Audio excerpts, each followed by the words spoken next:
Hello, hello, hello. I'm running late. No, I'm not. I'm joking. I seem to say that at the beginning of every stream. Good morning, boys and girls. I was literally about 1 minute from starting the stream, and then my computer just turned off, which is fun. So I'm really hoping everything is all good. Does mean I'm not properly set up though yet.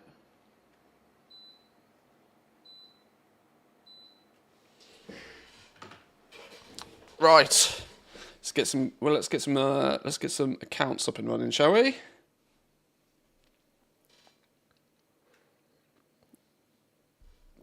A little bit more leveling of all of the characters up till 80. I didn't do any rare killing yesterday, so we're going to need to do a little bit of that. I haven't quite planned everything. Like I said, I was within seconds from starting the stream, and then it all crashed and went horribly wrong, so I'm playing catch up. How are we doing, Adressia? Good morning. Good morning, good morning.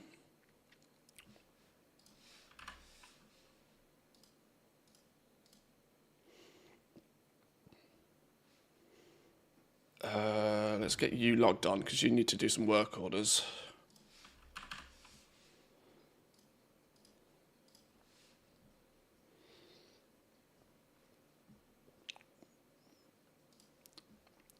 Maybe the tunes were a bit loud.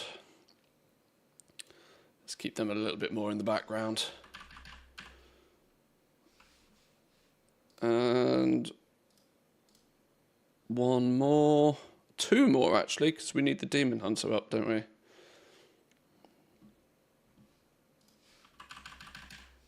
You go there. And you finally squeeze you in the corner.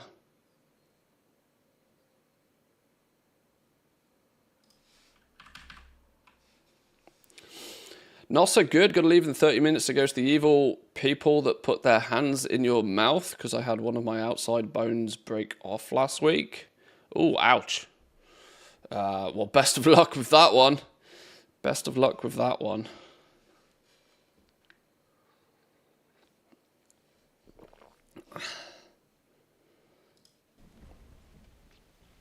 I had to book my dog a dentist appointment this morning, which is actually going to coincide on the exact same day I've got to go to the dentist. So we're going to have a Thursday dentist trip for everybody in my house next week. Do you think you'll finish with duos, or is it something you'll revisit? I might do it once or twice just to get the toys and stuff from it, but it's not overly. It didn't overly excite me yesterday, the duos, to be honest. Once again, Blizzard has killed the hype of it for me by saying, oh, you can do it this much, but come back next week for more. Nah. I know it's filler content, but I'm making a bit of a proactive stand on all this time gating bullshit, if I'm honest. My proactive stand by having 6 accounts running simultaneously. I know, but shush. It makes sense in my head. Alright, let's go grab some quests. I've been expecting you. Ancestors watch over you. Not currently in any pain, and the wound is closing, but there are parts left behind. I need them to check. Yeah, sounds even if it's not physically discomforting, it sounds mentally draining, if nothing else. Right, let's get tailoring done on this dude. Probably go full screen for this for a minute.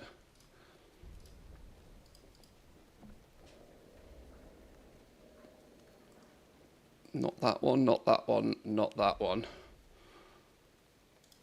I'm missing something for making a gardening hat. What is it we're missing?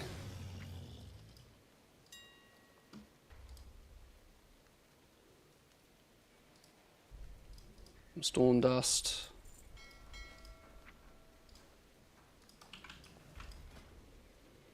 Okay, let's bang these out. Did I? Yeah. We're good to go.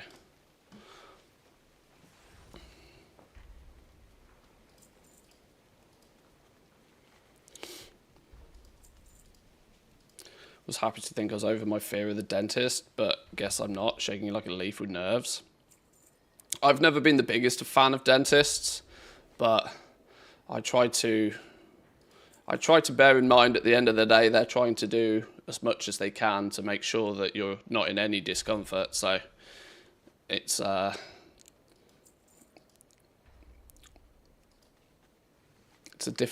difficult rationale to get your head around, but yeah, I understand.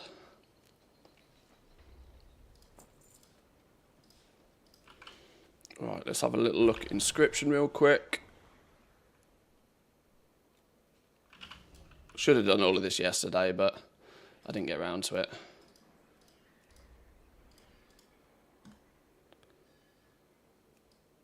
The augment rune crash is happening though, quite clearly.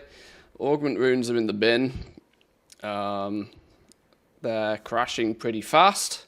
Not really surprising considering people can stroll into the raid and pick up to 3 of them in some cases.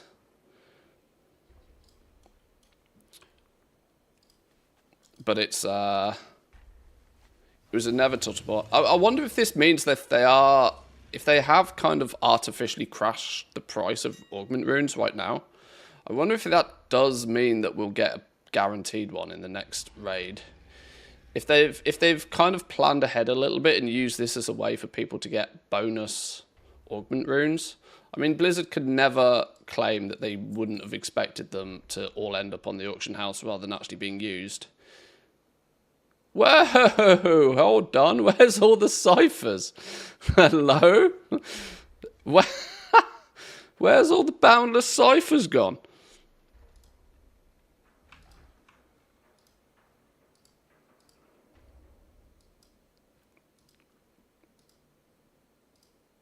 I need 9 boundless ciphers. I'm not using Q1 ones.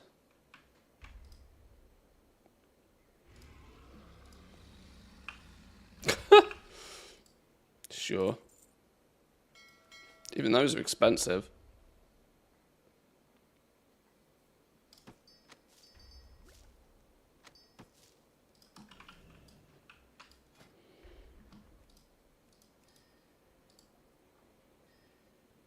Wait, why does it still claim that I don't have all of the... Oh. I can do them all, but it's not going to want to use those Q2, is it?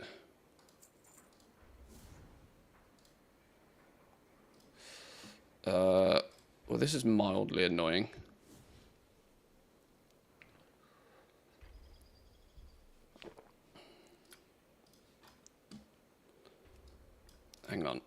Hang on. Yeah, because I can't even make Q1 ciphers even if I want to make Q1 ciphers. Can I override it to just use Q2? I don't think I've ever had this problem before.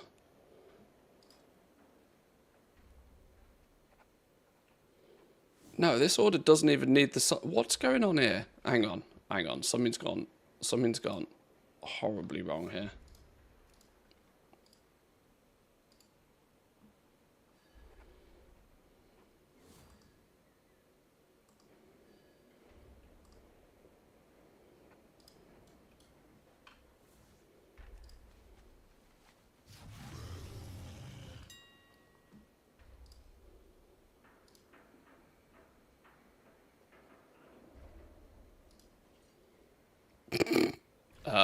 Sure. I'm not paying 500 gold a piece for a cipher. You gotta be off your rocker. All of the ciphers have been reset. I've just realised. They're all stupid expensive. Same with Storm Duns. Yesterday, somebody bought about 200k of it and listed it at 30 gold each. Now it's back down to 22 gold each.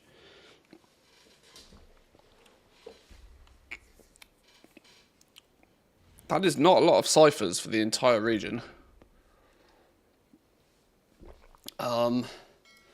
There's part of me that wonders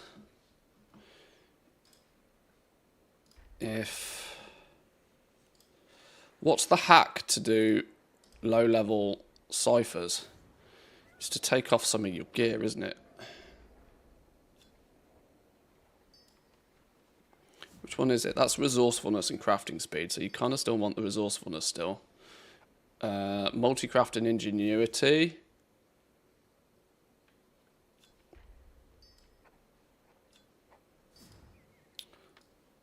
Oh, can I not even... Is it still such... Okay, I haven't got enough flipping... So even using Q1 spears and taking all of my gear off, I can't get a skill low enough to actually make Q1 ciphers. Is that true?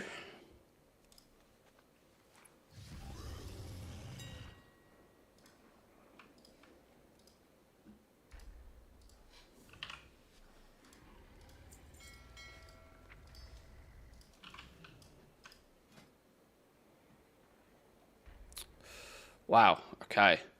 I kind of forgot that it's nearly impossible to make it's actually impossible to make Q1 ciphers past a certain point.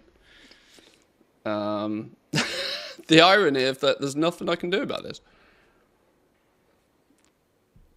Other than just not do all the order. In fact, I'll tell you what we can try.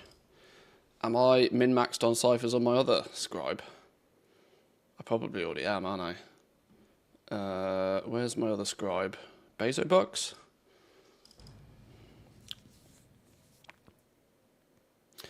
Pays off to play a class that can multi-roll, because I got 4 from each LFR wing just by rolling tank or heal. Oh, yeah, the bonus goodie bags you get at the end of the dungeons, yeah.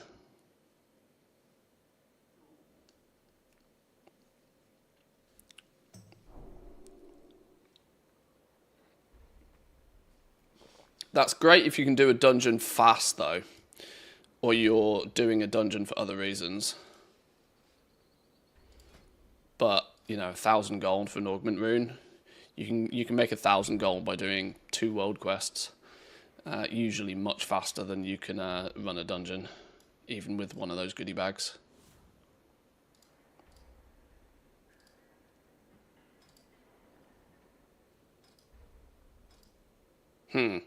This dude is min-maxed on ciphers as well.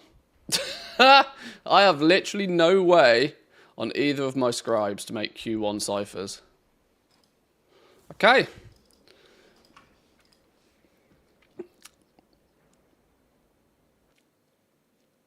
Interesting. Well, in that case, we're just not doing all of those then, because I'm not paying 500 gold for flipping boundless cipher. I mean, I could just do all of the orders manually, but that's far too much like hard work.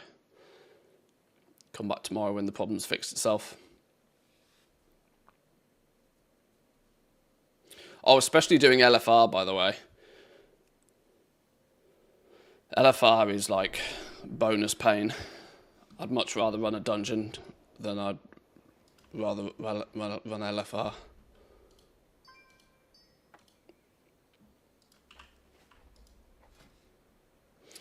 There are some people out there that make it their mission to make LFR run smooth and to try and guide people through it. And I admire the effort, but I do wonder if they realise they're fighting a losing battle.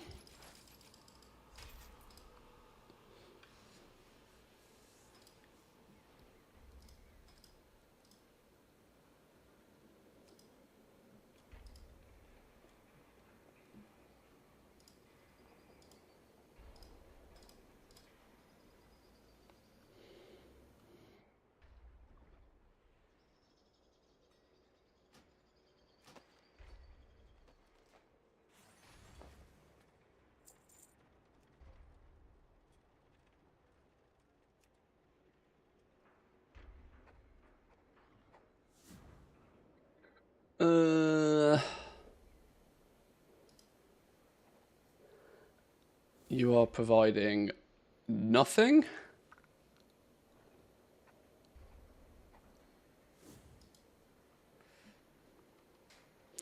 You are providing nothing. But it's 2 knowledge points. Let's just do it.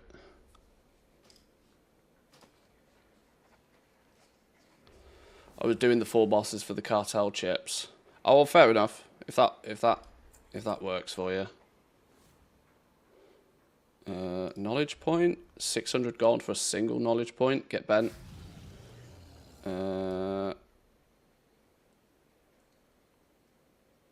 That's cheap enough for 2 knowledge points.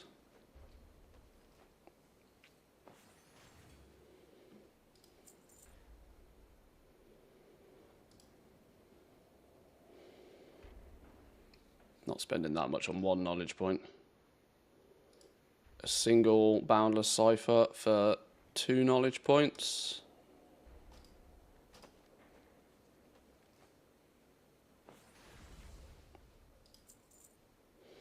God, I'm glad I used Craft Sim to do my flipping orders. Doing this manually is... Wow! Providing no ciphers and no codifieds. Damn, I'm not spending 5k on getting 1, 2, 3 knowledge points. Get out of town. Sorry, Inscription. I ain't no sucker. Right, let's hand in those weekly quests then. My bags are gross. I need to do something about my bags. The winds guide you. Walk with the earth lover.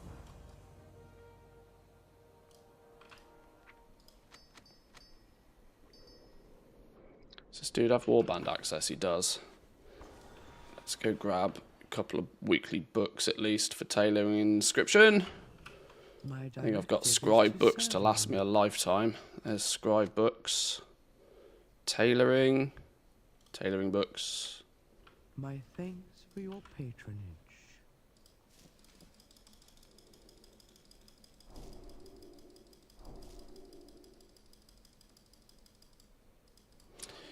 You deposited 69,000 gold into the war bank?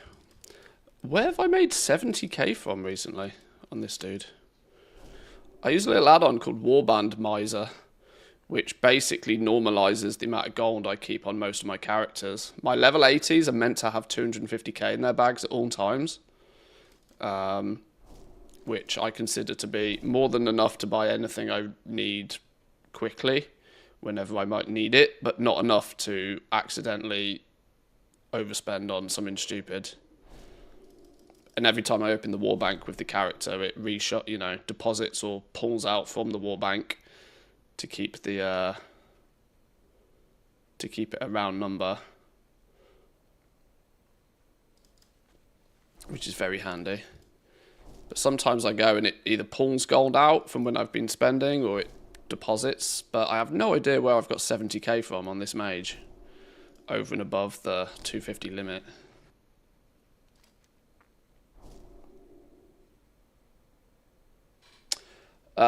What's up? If you unlearn Inscription, you lose your skill, but retain the knowledge points, so you can join the rank 1 Craft Sim Mafia. Oh, I see. So you can then minus 100 skill points so that it can push you into the rank 1 again. And you can just, as you slowly, maybe don't level it to 100 or something. How stupid. Oh, actually, I think I sold a whole load of Dawnweave,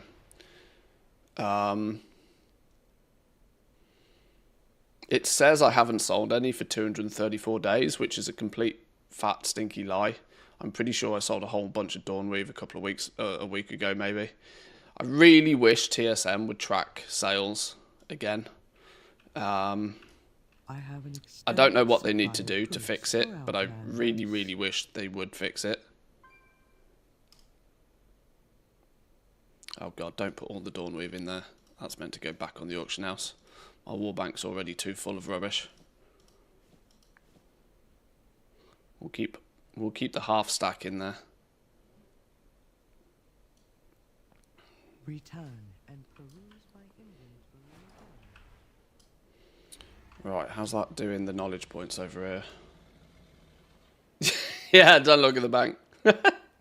Don't look at my bags, don't look at my bank. It's embarrassing at the best of times. Alright, let's keep filling contracts out. We're only 5 points away from filling the contracts node out.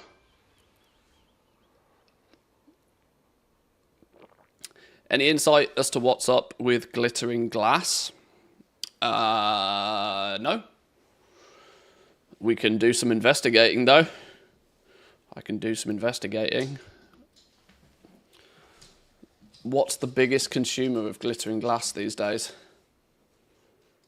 The biggest consumer of glass is... No. We'll come back to you later, Zan. Biggest consumer of glittering glass is... It's got to be vials, right? I would assume. Reagent 4. Decorative lenses, engraved gem cutters, or gilded vials. So yeah, it's got to be going into vials. Gem cutters are not necessarily in super popular demand at this point. Even people crafting rank 3s. Yeah, even people crafting rank 3 gems can often use only rank 2 gem cutters if they're smart. Decorative lenses are not used in anywhere near enough stuff for them to have any pull on the market, I don't think. Unless there's some trick I've really missed. Where's the... No, where's the actual item? There we go. Where's the reagent 4 button?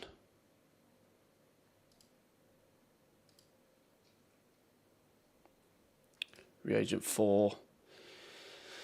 Unless there's a run on something on this list, which I can't imagine there is.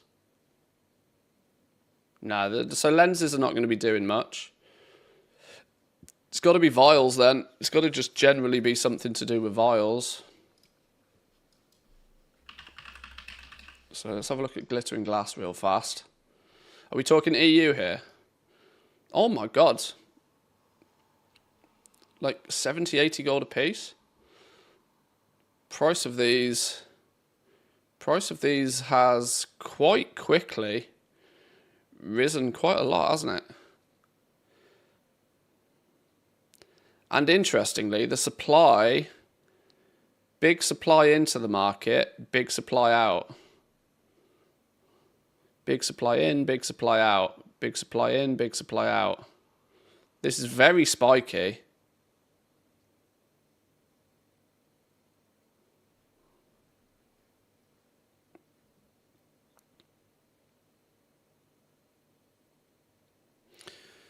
The max quantity of it was doing all right. Let's take the last couple of months. The max quantity of it available was doing all right until literally the end of May. There's a lot of things that changed at the end of May, by the way. An awful lot of things that have changed from that nearly exact point. I'm pretty convinced 5 days ago. I'm almost convinced 5 days ago. Now, not to mention the amount of people that have also turned around recently and said, oh, I've been banned and I don't know why. I'm pretty convinced there was a bit of a ban wave at the end of the month. And it's nuked a huge amount of people who were doing stuff. Because a lot of stuff seems to have changed and it all seems to have coincided at the end of the month.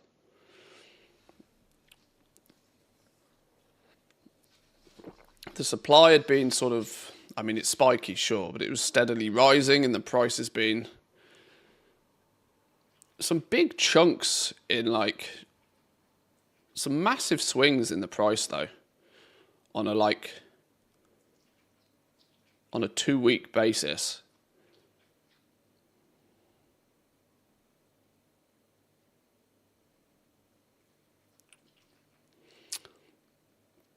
But yeah, the price of it has shot up again. And we're now back up here in terms of price because all of the stock has been pushed to the end here. Huge amounts of the stock has been pushed into the 70, 80 gold point as if people assume it's coming back up here.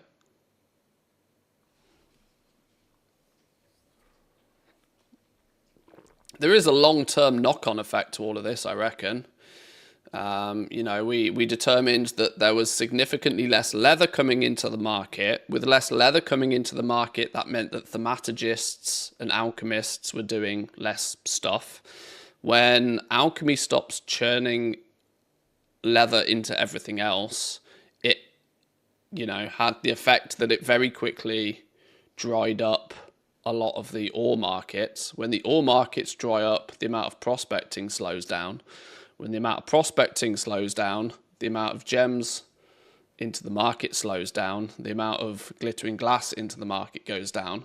But it's not as if there's a shortage. It's that some people have decided that they are no longer willing to sell their glass out at 12 to 15 gold a piece and instead want glass to be 60 gold a piece. Maybe the prospectors that know what they're doing and have been doing it for a long, long time realize that when the ore starts to dry up, the money is to be made not in the gems, but in the glass, because glass is needed for every single potion, every single flask that is consumed in this game. Has to come from, like, because you're probably making potions and vials using quality 2 gilded vials, I would imagine.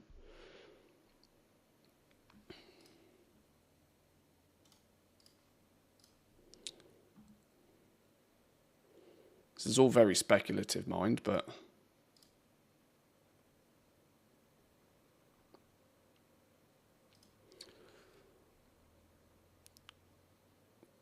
so yeah, the vials are going into literally everything.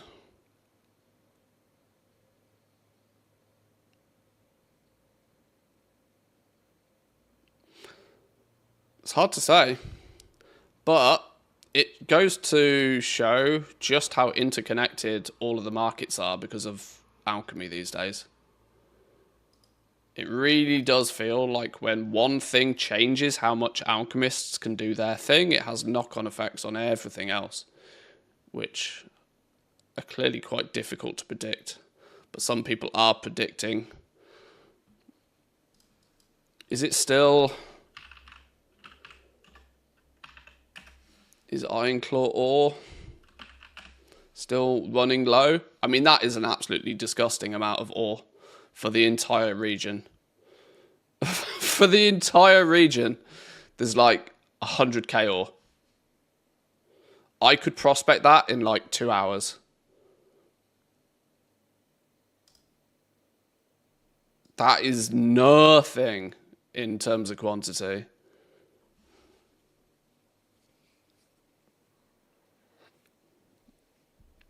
Farmers need to do farmer things. The gold per hour must be improving again. Must be. Feel like sometimes you need to be a bit of a stock market shark to understand how all these things work in WoW. It's pretty crazy. It's surprising how closely WoW's economy does mimic things like the stock market. I mean, on a very dumbed down basic level, but you know, conceptually, it's not far different. But yeah, this is a scary short supply of everything. No prospectors. Let's not forget, like in Dragonflight, for example, quality 1 materials were just stacking up and up and up and up and up and up and up, and there was never a shortage of anything. 3 million, and you could reset all of the Ironclaw. Yeah, it's wild. Quality 1 ores, you know, the big chunk of it sat at like 11 gold a piece. People are not feeling the need to massively undercut. People are overcutting. Are we finally after years and years and years of trying to hammer it home, are people finally learning that you don't need to undercut all the time on materials? Overcutting is a strategy that will make you just as much, if not more gold. Overcut, walk away. Overcut, post it at 20% profit, walk away.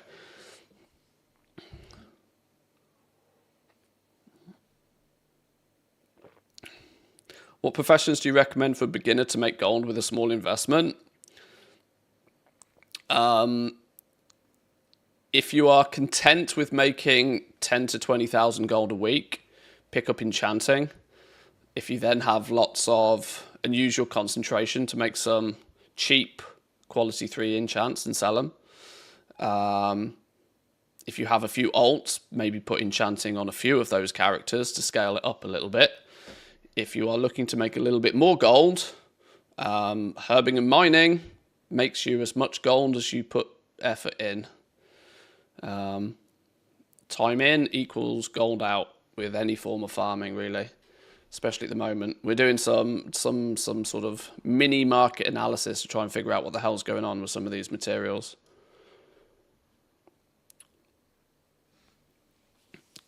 Because things are a bit loopy at the moment, and every time I look at this, I've looked at this a few times over the last few weeks, last week or so, and every time I look at this, it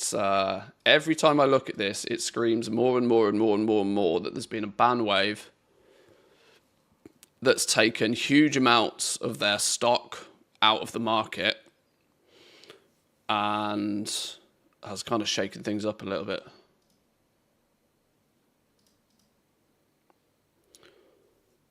Storm charged leather, half a mil, 300k. Gloom chitin on the other hand, significantly lesser quantity of gloom chitin right now. Less than 1 million gloom chitin across the entire region, which wouldn't normally sound too tragic, other than when you start looking at the last 60 days.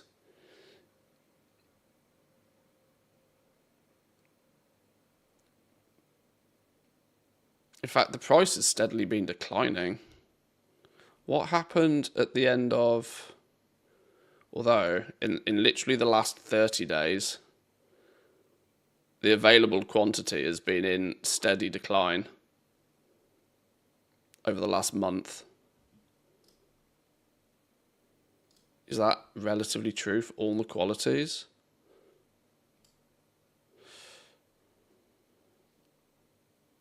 What happened here?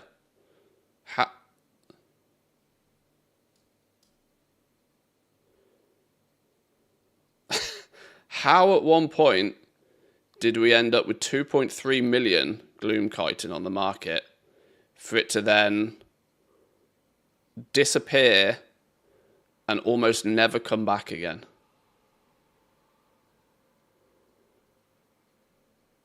Either somebody made the play of the month. Like, is this quality 3? This is quality 3. Either somebody made the play of the month, which was buying over 1 million quality 3 gloom chitin at about 3 gold 50 a piece, 4 gold a piece. Did somebody spend an entire gold cap on quality 3 gloom chitin and just make it disappear? And just spend the next week alchemizing it all? Because it didn't come back again. Where did this 2.3 million disappear? It didn't come back again.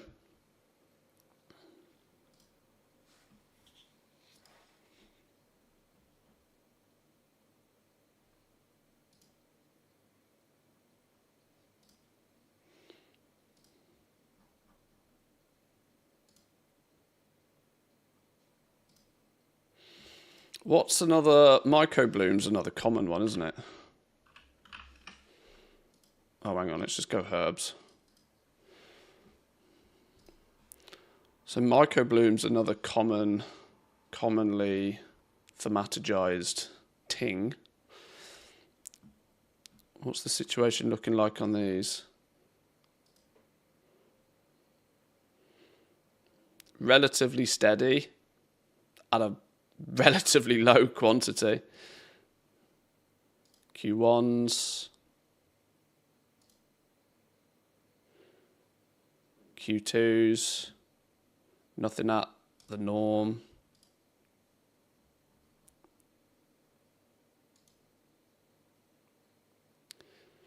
Nothing particularly happening with the basic herbs. But I would equally, once again, say, look how little of some of this stuff there is. There's like 100k Orbinid. Full stop. 100k Orbinid. That's it. For an entire region.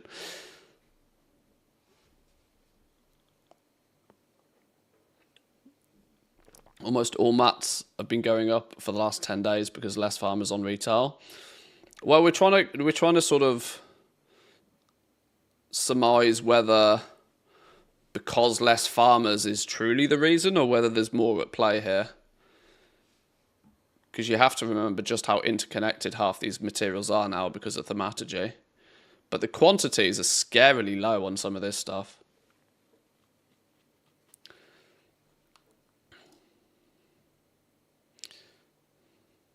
There's only 30,000 Orbinid Q1 on the auction house right now. And 24,000 of that is being overcut to 2x market price. Well, arguably 4x market price.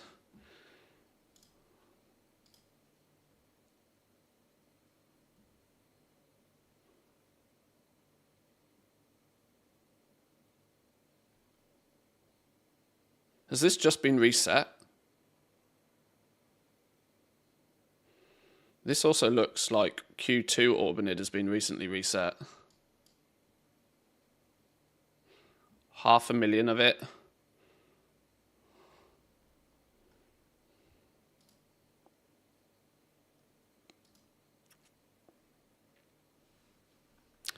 Wow. Yeah, look, there was 500,000 of it. 200k got bought out. 200k disappeared very quickly. Disappeared or expired. 'Tis the middle of the night at the end of the day. But considering listings are 12-hour, 24-hour, 48-hour. 12-hour listings posted at about 3 p.m. yesterday would have expired at about 3 a.m. So there's entirely possible that it was just... Did 200k hit the market at 3 p.m. yesterday? No. So there wasn't a big influx 12 hours before. So this is indication that 200k of Orbinid at 3 o'clock in the morning was just hoovered up. And it's not been put back. So somebody's buying. People are squirreling shit away. Supplies are drying out. Bars have been slowly going from 400 to 900 gold on the NA. Glad I've flipped a ton of it. It's interesting. There was a big influx of ore. We went from 300 to nearly 500 at 9 p.m. yesterday. Now, unless that same person that posted all of that on at the same time cancelled it all off again here. But, yeah, 10 a.m. in the morning and there's nothing. If we actually get some live data on this, there was nothing. Things are going a bit wacky right now. 300k is only less than a couple of hours for somebody running for... Yeah, exactly. This is the thing. Alchemists now are so well set up. They can just churn through materials so fast. Welcome in, K-Chat, by the way. It's a strong indication that something potentially happened quite recently where an awful lot of the supply was deleted. I suspect either a popular farm got nerfed or bots got banned or who knows. Or even some people have quite literally taken 50% of the region market and put it in a guild bank somewhere.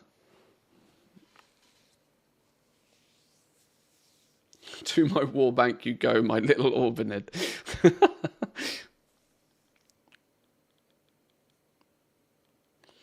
But we also kind of got to remember that thaumaturgy is a destructive process. So for every 2 materials that are created, alchemy will delete one of them, which means the more you rotate everything through the thaumaturgy system, because it's a destructive process, every time an alchemist is doing something, it's deleting 50% of the materials.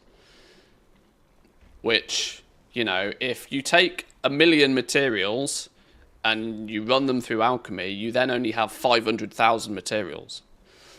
If the market prices readjust to that 500,000 materials quite quickly, as markets do, then somebody comes along and runs those 500,000 materials through alchemy again. You've only then got 250,000 materials. It's such a destructive system that it can actually basically delete in favor of shuffling things about, deletes huge quantities of materials that then don't ever go on to actually craft anything.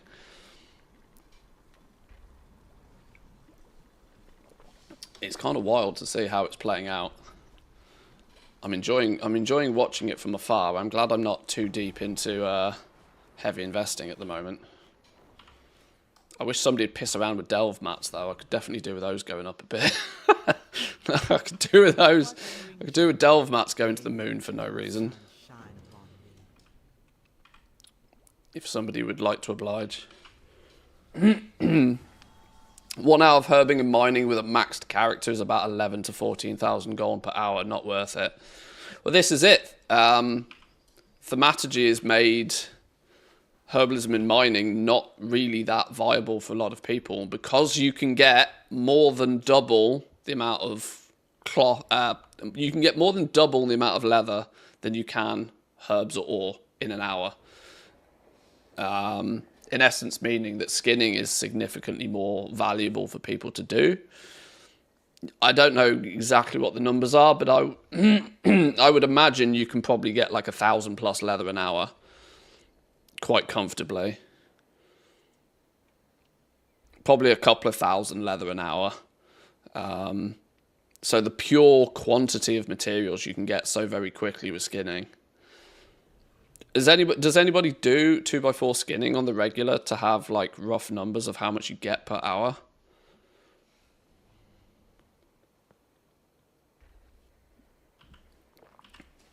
Because the entire expansion has kind of felt that skinning has generated significantly more materials, and so hence everybody does 2x4 skinning instead of herbing and mining, and all of that extra leather gets converted into all of the herbs and the ore that everybody else needs anyway, only pulling the value of herbing and mining down even further.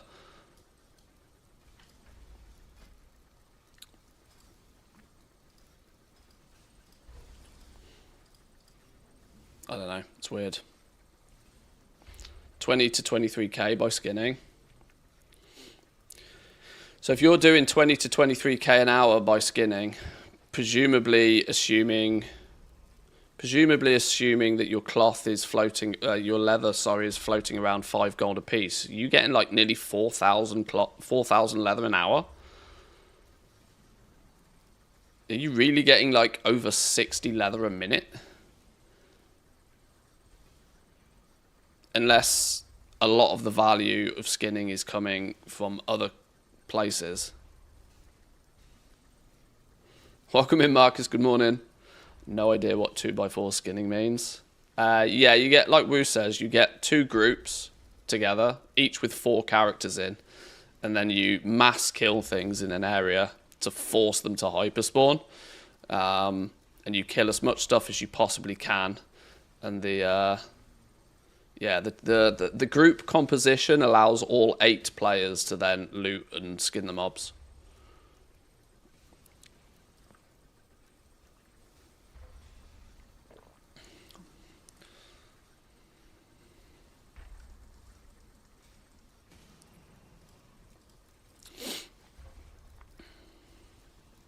Two by 4 with all leather and the trash. Okay. Yeah, I wonder how much of it goes into trash. That's only for artisan security anyway. This is why there's part of me that thinks I should probably do a little bit more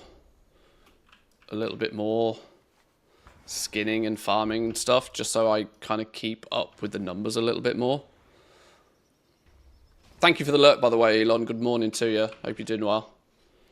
I did spot. I don't actually have alert command, but thank you.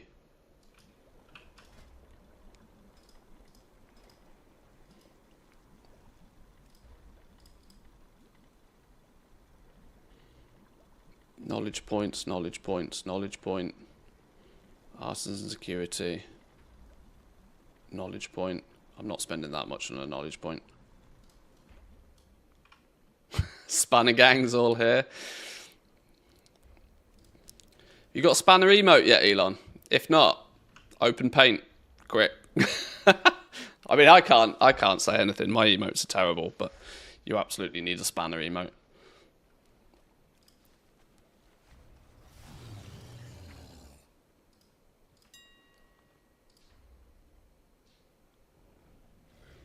For those that don't know what I'm referring to, Elon CS is has come up with a cool little concept for his giveaways on stream, where he's basically packaged up, if you haven't seen, packaged up a huge amount of random bits and pieces, a few valuable things, a few not valuable things, and put them all in a bank.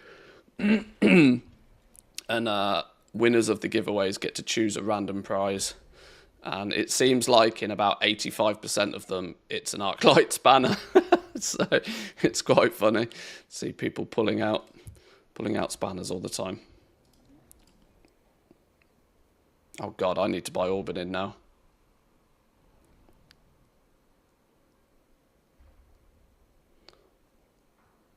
Oh, it's not happy, is it?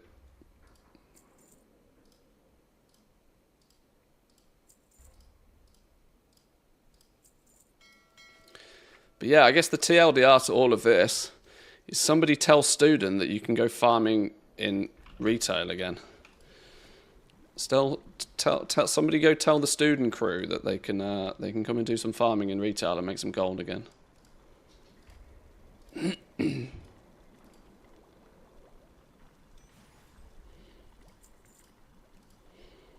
Spanners signed by Elon is what people want.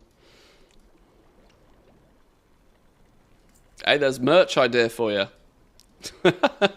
There's some merch idea. Go to the hardware store. Buy 500, 500 $2 spanners. Sign them with a Sharpie. Sell them for $10. Job done.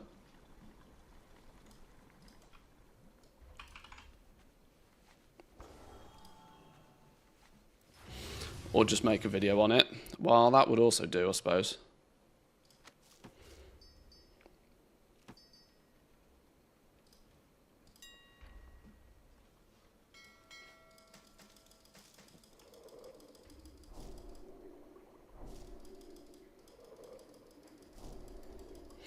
Gonna sell them as merch, but shipping was stupidly high.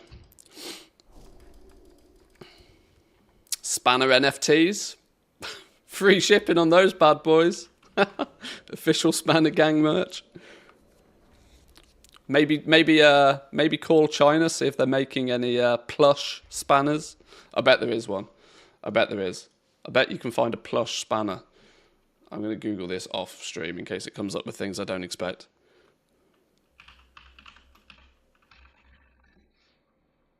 There we go. There we go. Spanner Gang represent. AliExpress. Dog toys, I think, technically. Get yourself some Spanner Gang merch. Who's our buddy who does some 3D printing? Time for collab? Yeah, where's Ginny when you need him? There you go. Keep the shipping prices down. I should stop giving away all of these fantastic ideas, or I should at least start charging for them. Right, it's taken me flipping ages to do anything on this dude, but I've been too busy chatting.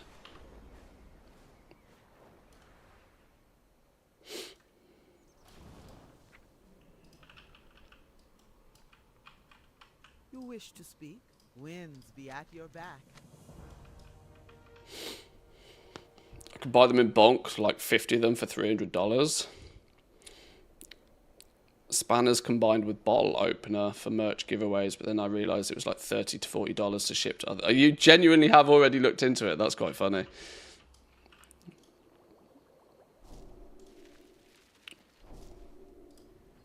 I respect the hustle.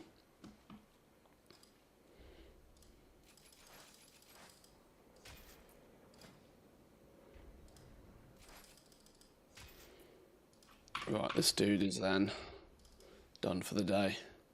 It's taken me nearly an hour to achieve absolutely nothing so far today. I was going to log on to my prospectors to see if we're going to be doing any prospecting, but I think the answer is a unanimous no, isn't it?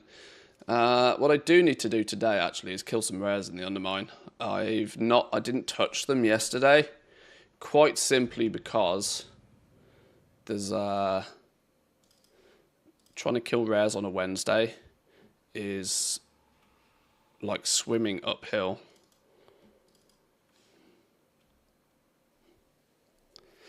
You can't play WoW tomorrow.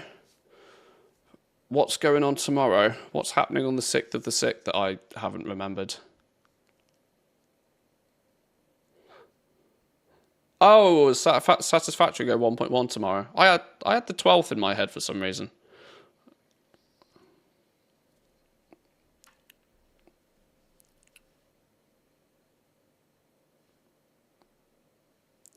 No joke, I honestly have a buddy who is a regional manager at Sweden's biggest hardware store. Forgot the name, can put you in touch if you want, for some actual cheap spanners. That's quite funny.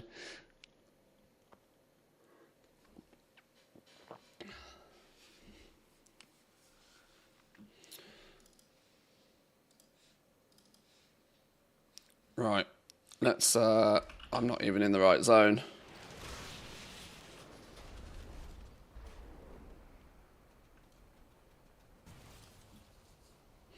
I'm running low on Mechanicas again. I sold a few more pets last night. Somebody bought a couple of pets on Draenor. And it has meant that I've restocked the pets that I sold, but I am now less than one mount in reserve. So we got to get our farm on. I'm somewhat maybe regretting buying a bunch of gophers and sending them different places now. Right, nitro tally.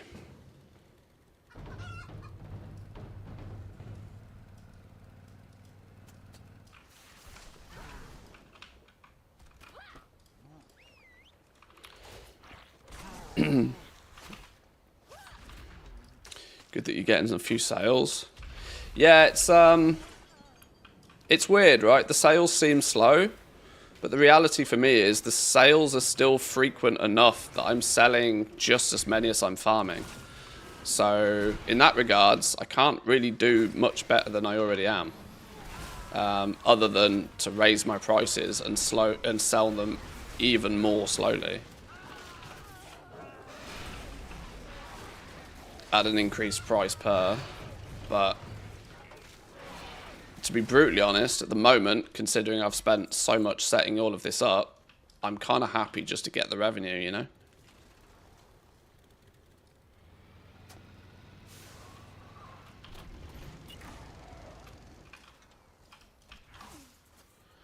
So, it's all good.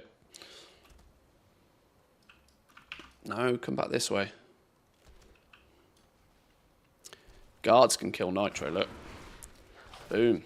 Nitro deleted.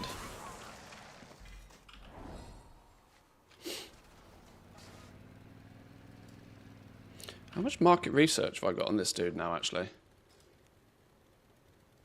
1,800. Oh, I can nearly go get a couple of bonus ones just from a Dark Fuge box. Oh, I've got 1,941 across all characters. Okay. Probably by the end of the week we'll get a bonus couple as well, which is cool. Slugger's up apparently.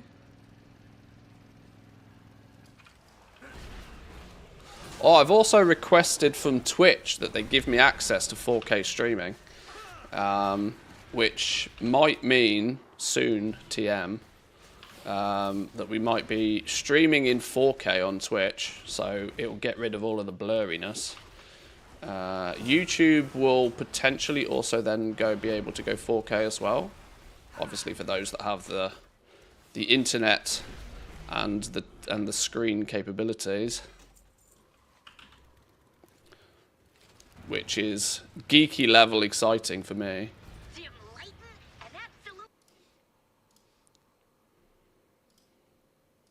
The interesting thing is it probably won't be AV1, mostly because to multi-stream the way that I do, so that it doesn't completely crash and burn my PC, I take the same encode and send it 2 places. So both YouTube and Twitch would have to simultaneously support the same AV1 stream, which Twitch are being slow with, so that's not going to happen. But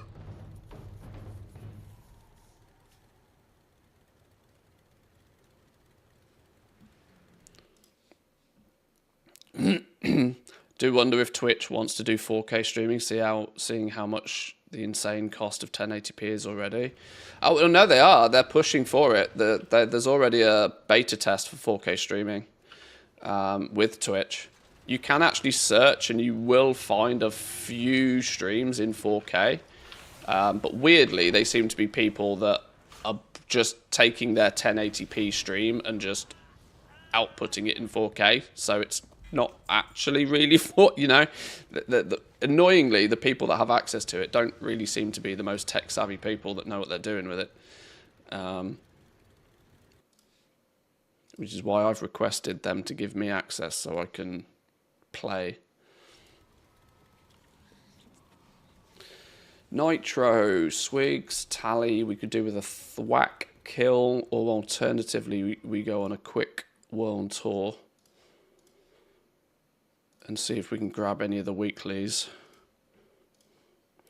If we can get some of the weekly kills done nice and early in the week, it makes the whole farm much quicker towards the end of the week. Oh, Flyboy's literally up on this realm.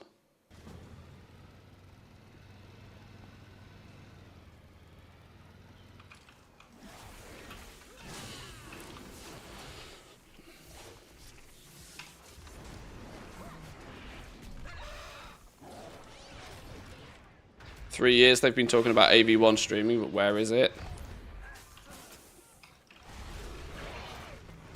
Well, in the Twitch partner Discord, there's occasionally chatter amongst people who get given access to the 4K, and other people asking when is it coming and stuff. There's quite frequently chatter going on, so they're still very much working on it, but it is somewhat surprising how it's taking them so long to actually get it sorted. It's clearly not the highest priority for them, but I'm glad they're at least moving in that direction. Heck, I'd take higher bitrate 1080p streaming, honestly.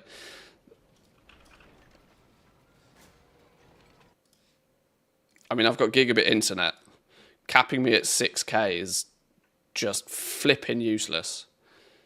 YouTube lets me ship as high a quality to them as possible.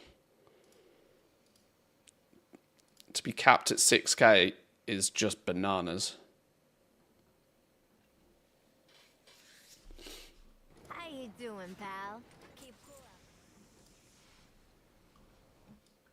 But I'm getting into geeky territory here, so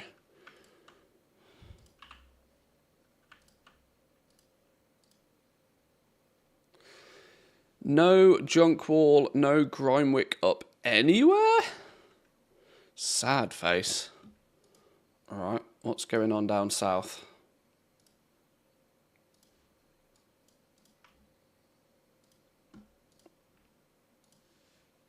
Well, well, well.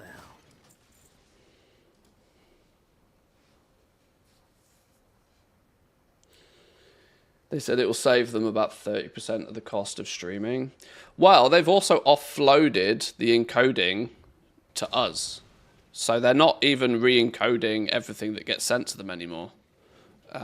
which is just as much of a cost to them as the bandwidth itself. If you stack AV1 encoding on top of that, that gives you 30%, either 30%-ish better picture quality from the same bandwidth, or alternatively 30% less bandwidth for the same existing picture quality, whichever way you want to look at it. On top of making all of the streamers do the transcoding into different resolutions, there's not much left for Twitch to be doing, honestly.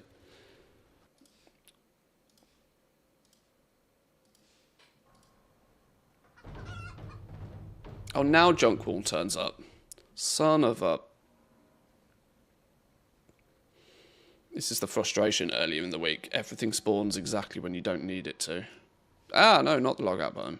Right, let's try and get the Junkwall at least then. Nobody seems to be spawning down south.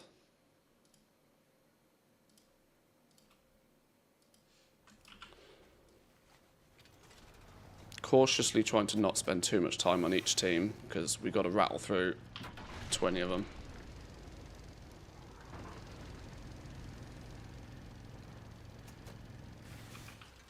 No! Less dots! Is everybody in? Speedy, speedy now!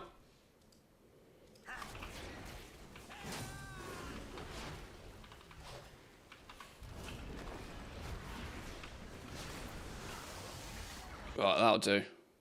Couple of the weeklies done. Couple of the dailies done. Solid progress.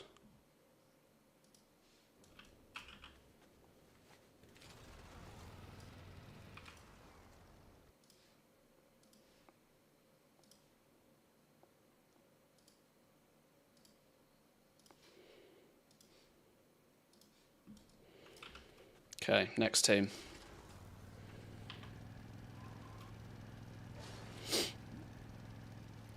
Dim lightin' and absolutely no airflow. Perfect day for a race.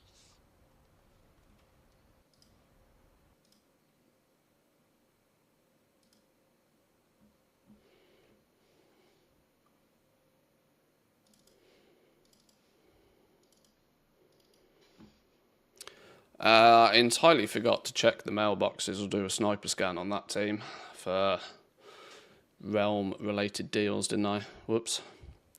Haven't quite got in the rhythm of this yet.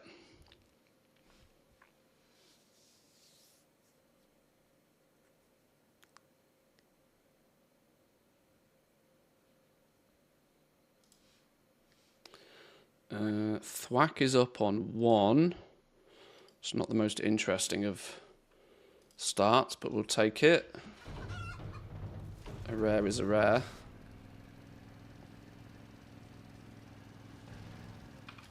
Oh. Okay. 'Twas Thwack. Thwack be dead. Thwack be dead. Anybody else? Nitro?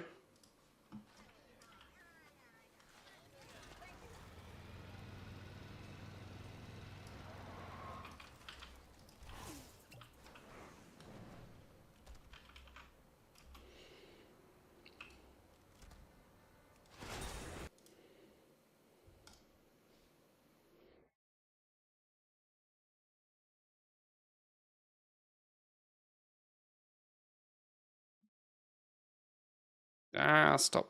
Click the mailbox.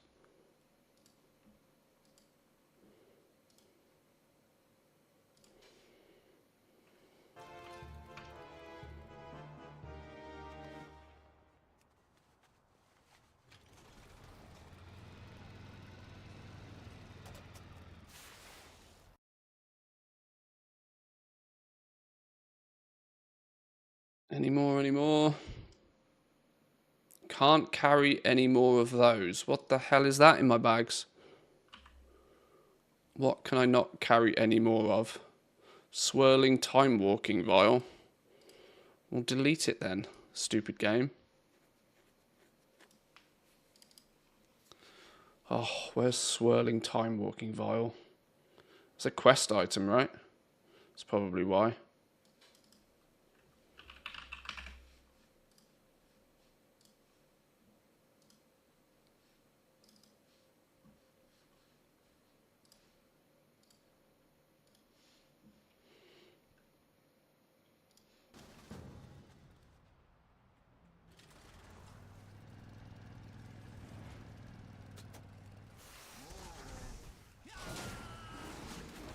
What's the add-on or command that tells me the value of items in my bags or bank?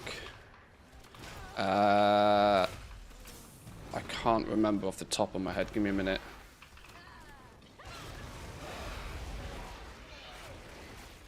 It's just called Bag Appraiser or something, I'm pretty sure. It's one of those that there's an add-on for it, but it might be easier to find a weak aura that just does it. What is it that I use?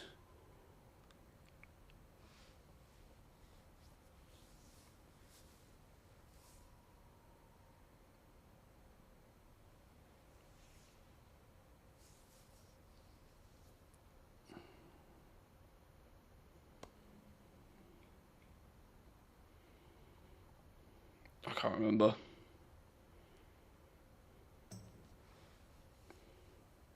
I've got too many add-ons these days.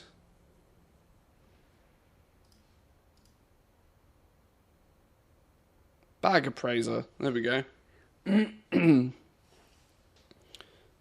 Based on the TSM recent market value.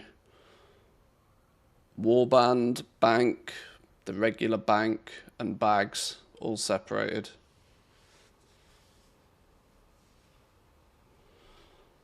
$2 million of just stuff in my warband.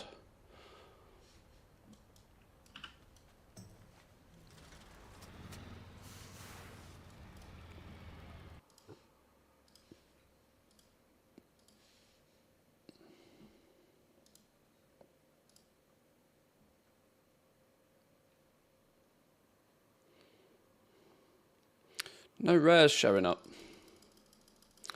Where's all my rares at?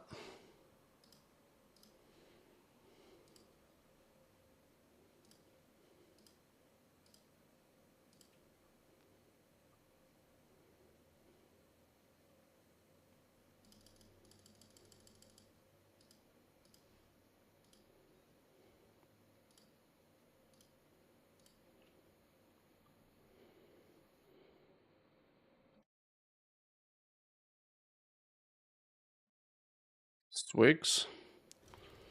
Take a swig skill. Never say no to a swig skill.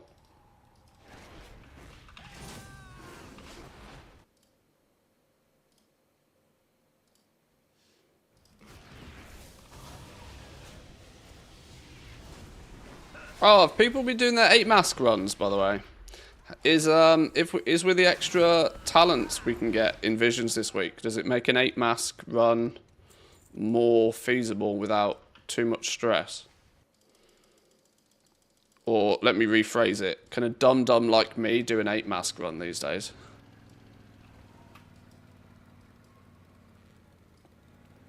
Because you need to do an 8 mask run in both zones, don't you, to get one of the mounts. Oh, Thwack's dead again. Missed.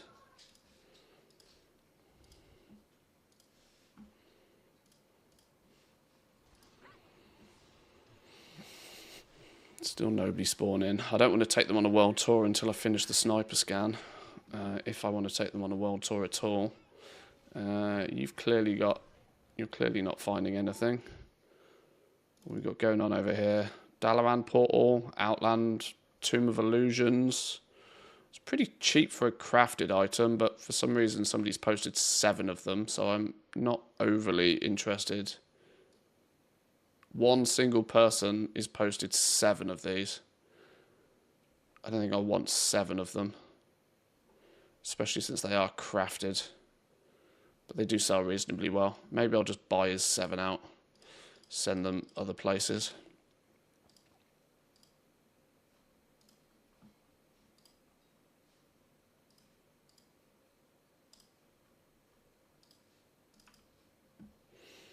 We've got going on over here.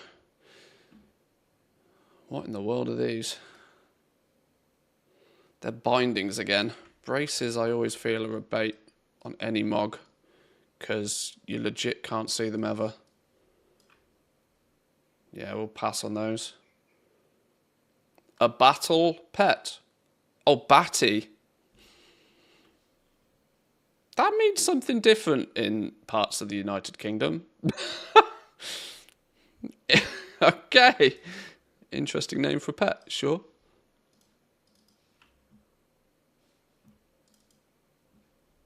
Nothing going on here. Volt Strike, Flyboy. Can't carry any more of those. Ah, this flipping swirling time walking vial thing.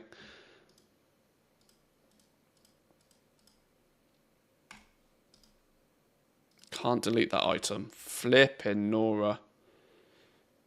Where is it gone then? I'm going to have this problem on all of these tunes.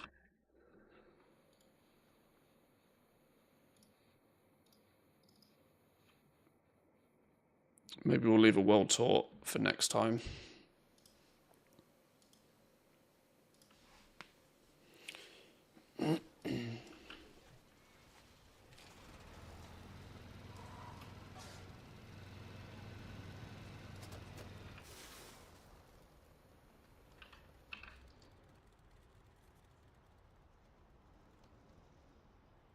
Been waiting for all the talents, haven't tried it yet. If you're at like 680, then yeah. At least Guardian Druid boosted my friend with that item level. While I'm 670 nearly, 668. Ah, I need one more item level, don't I? Finish it on 669.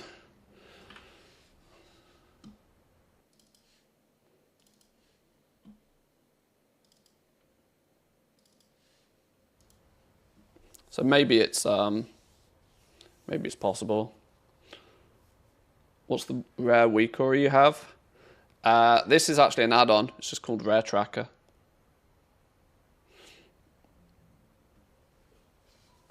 I used to use a weak aura, but this one's just better, and it's an add-on. Tally, Thwack, Nitro, and Swigs. We take the group with Nitro and Swigs in it.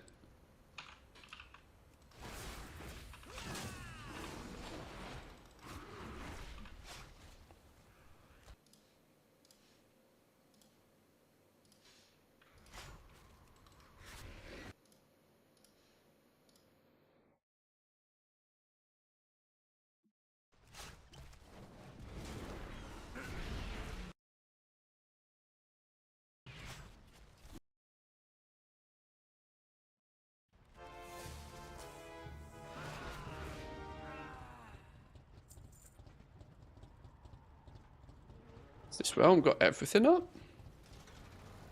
Have we stumbled on a good one? We might have done, you know.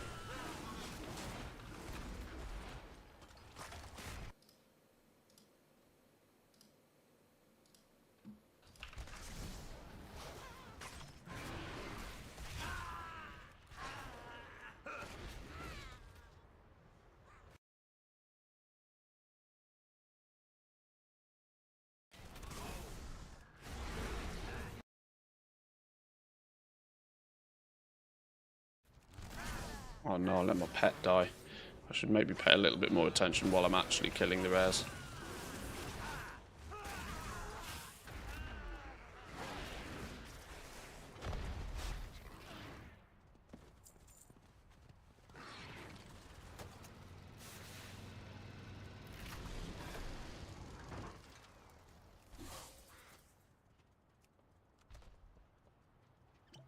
Them over here.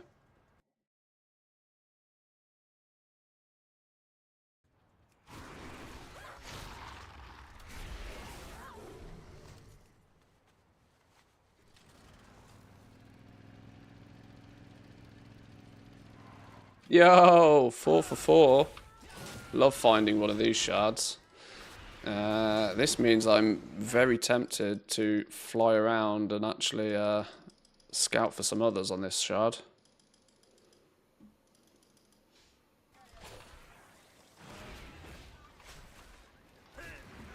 Because we could get ourselves a few bonus kills here.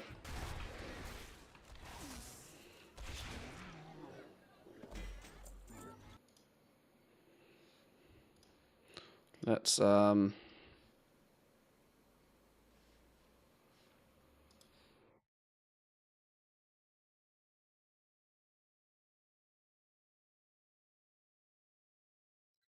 them over. Yep, Grimewick's up. We'll get to you in a minute. See if Flyboy's there first. If we're on an empty realm, we don't have to rush.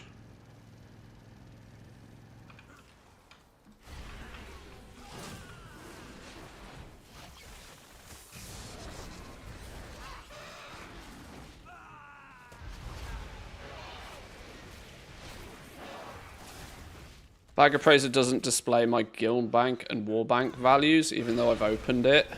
Does it work like TSM that it needs some time to update the prices?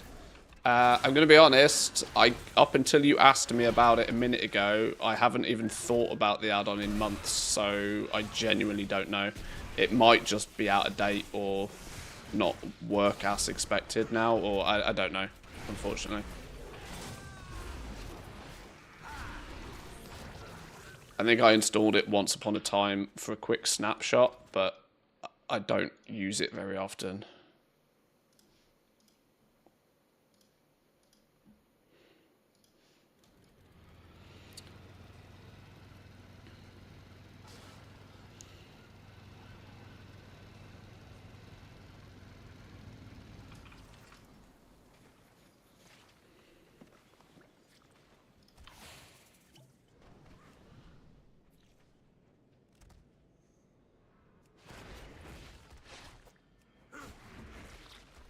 Junk wall's up as well. We could get the whole rotation done on this shard if we're lucky. The 3 weeklies, all 7 dailies. At that point, it might not be a bad idea to pull them over to flip in Scrapbeak and rats and all sorts. If this is literally an empty shard.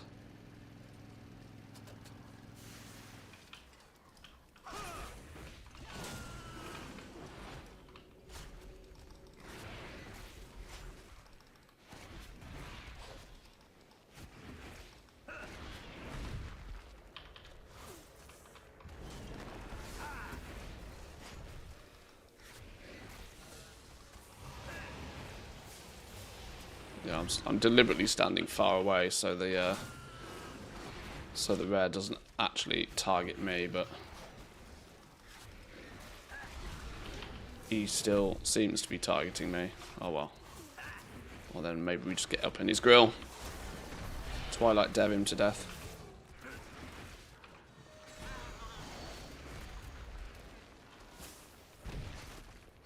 Ow, he's starting to hurt, you know.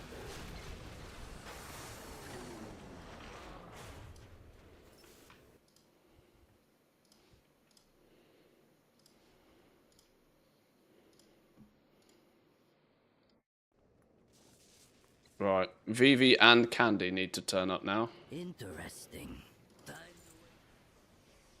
Oh, neither. Maybe we're not on an empty shard anymore. Maybe somebody was listening. Vivi, Candy, nor Chief are up down the bottom here. Oh, well, he has just spawned, actually. Well, in that case, in the car you get, fellas. We're off to kill a Chief. Right, you pair stay there.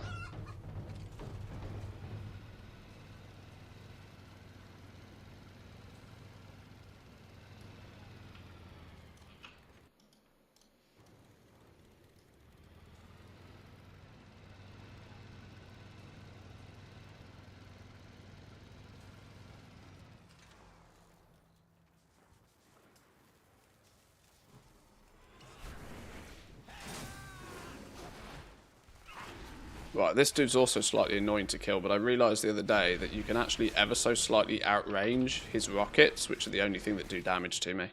This rocket barrage. If I get right at max distance, they don't hit me.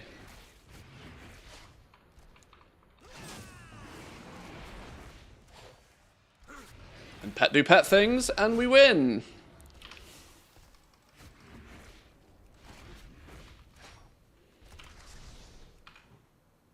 Who's this? Bonus friend.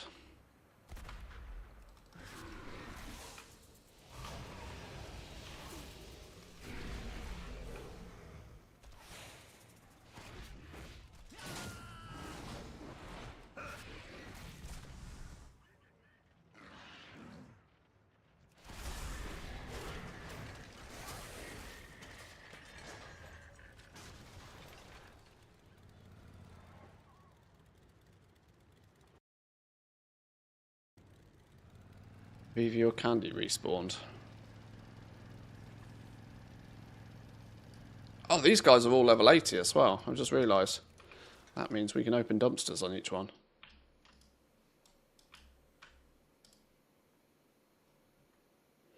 That's a bonus chance at Mechanicas.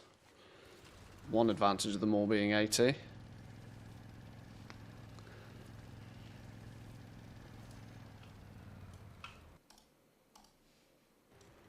We get back to that dumpster before it despawns.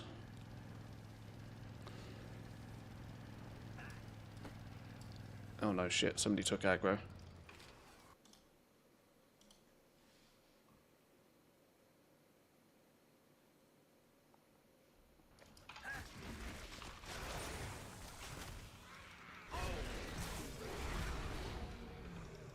Oh, how have I managed to pull all of this lot? Right, you lot can, should we see if there's Vivi or Candy up anywhere else? Vivi's on this realm.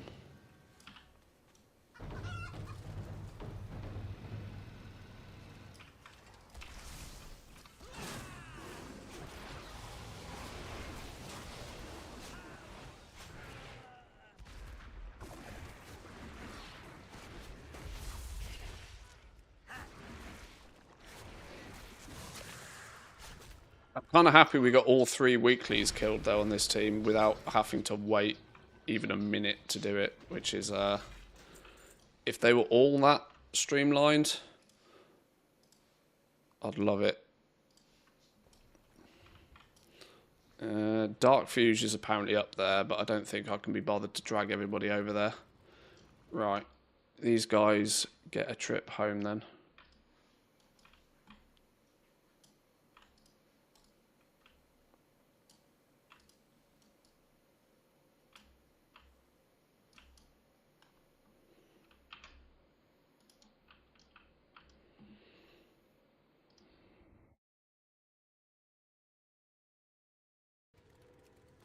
Right, they were pretty successful.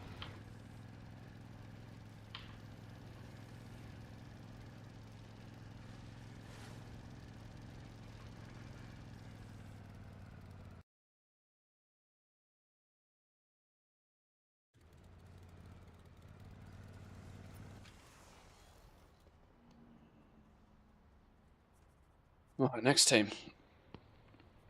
Oh, might grab a quick drink, hang on.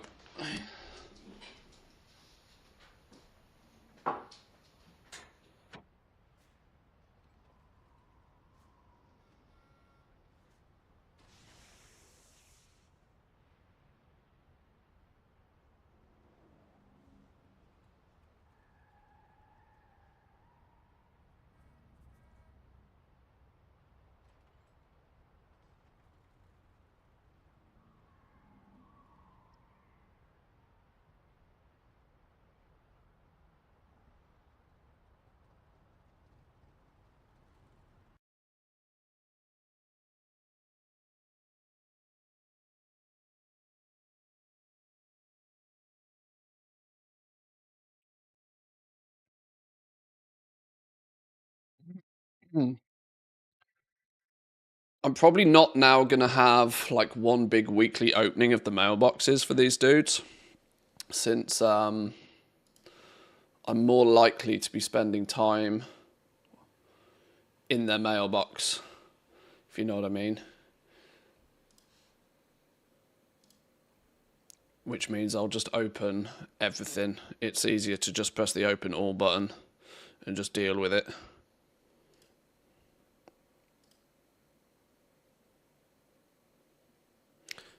Is this another god tier shard? Is this another everybody realm? Love it if it is.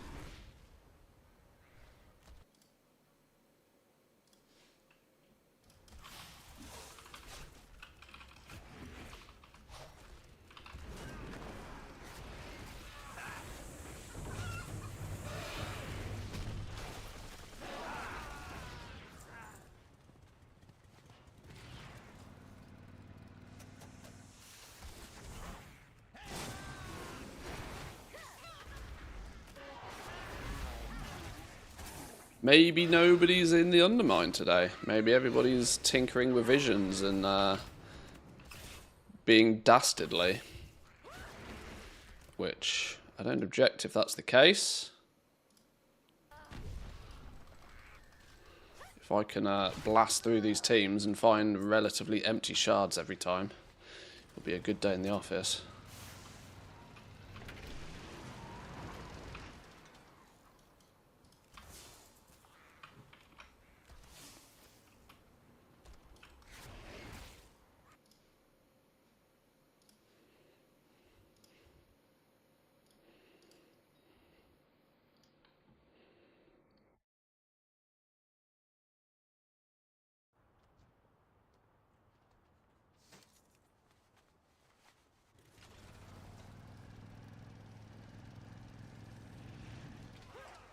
Oh no, Thwack's down though.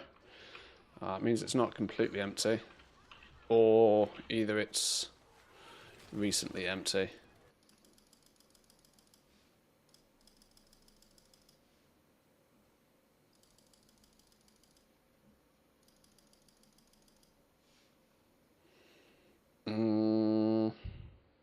Junk wall appears to be up on this shard though. Maybe we can quickly take advantage of that. Which means Grimewick might also be up.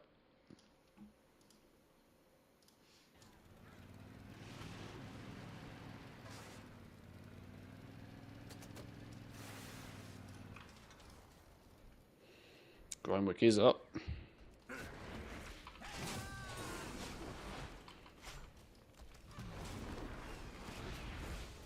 You enjoying the tunes, were?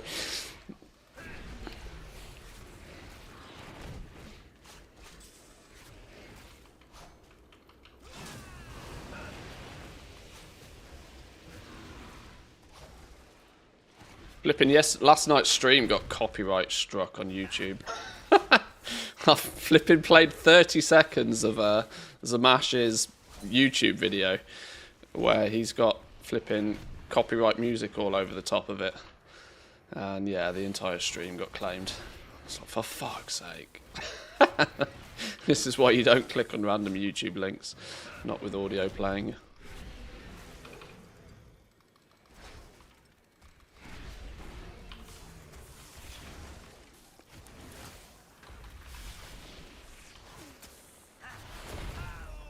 Oh shit, he killed me. Oh, I was entirely not paying attention to that. Oh dear, that's not happened in a long time. Whoops. I had absolutely no idea I was taking damage there. I was paying zero attentions.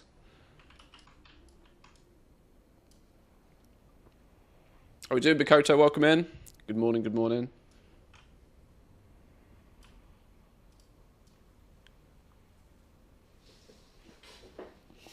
Right, let's try again. Oh, he's regened all his health as well. God damn. That was a bit of a dumb move by me.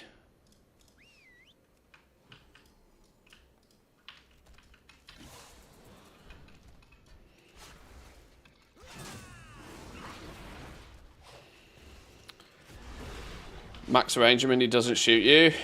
That works for Chief, but it doesn't seem to work on this dude. Unless I've not quite hit max range.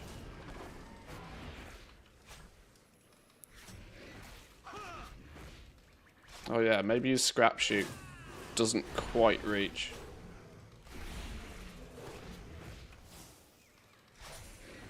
Yeah, he's shooting my pet instead. That's better. Hunters for the win!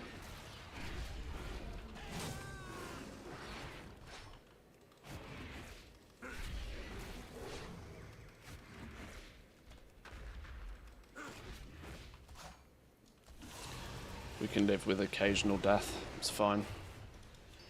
I think we can afford the repair bill.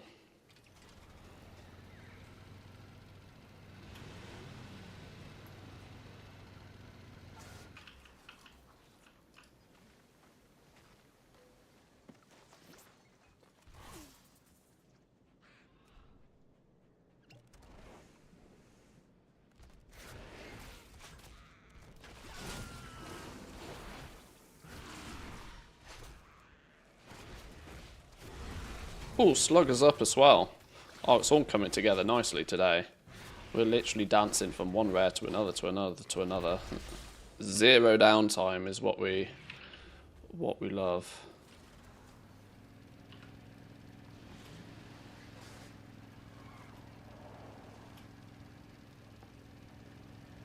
Dim lighting and absolutely no airflow. Perfect day for a race. This dude is a simple strategy of just nuke the shit out of him.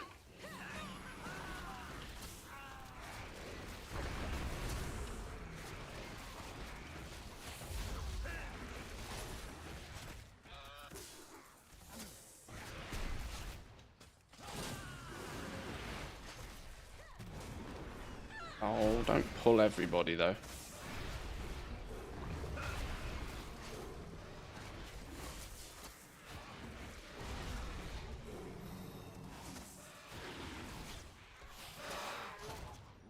Nice. Flyboy? No, we couldn't get that lucky, could we? Let's try down south.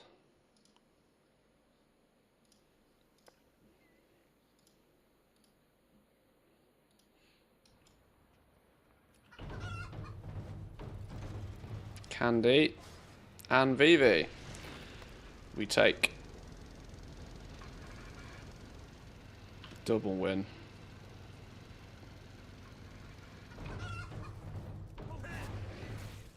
First time I've killed Candy today.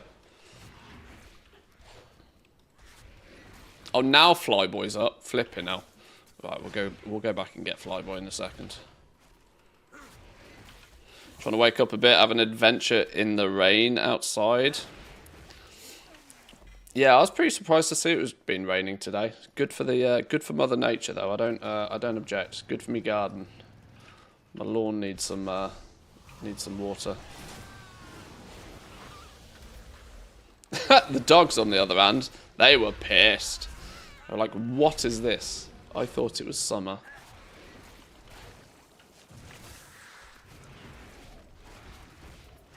My dogs are, you know, a bit like cats in terms of the fact that they really don't particularly like getting wet. Getting too wet means they have to spend the rest of the day licking themselves clean, which is not their favourite activity. You looking for trouble? See ya.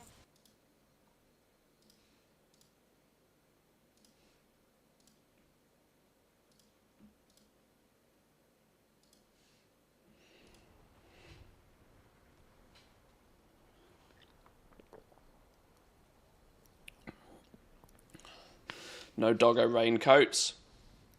No, neither of my. We've bought them for the dogs, but neither of them really like them.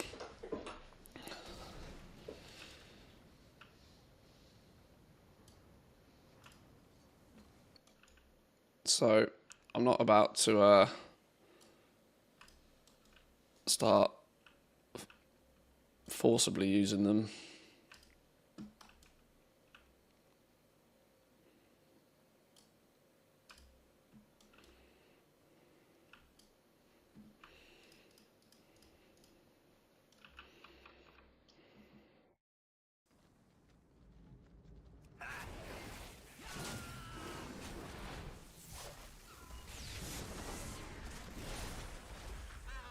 One winter I put like little rubber boots on the dog because she had a bad paw at one point.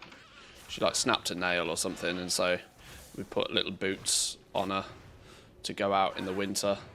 But these little dog shoes are clearly not designed for Finland because it was probably -15 or something outside. They froze completely solid. And then the dog was just like flapping them like this. It was a complete waste of time.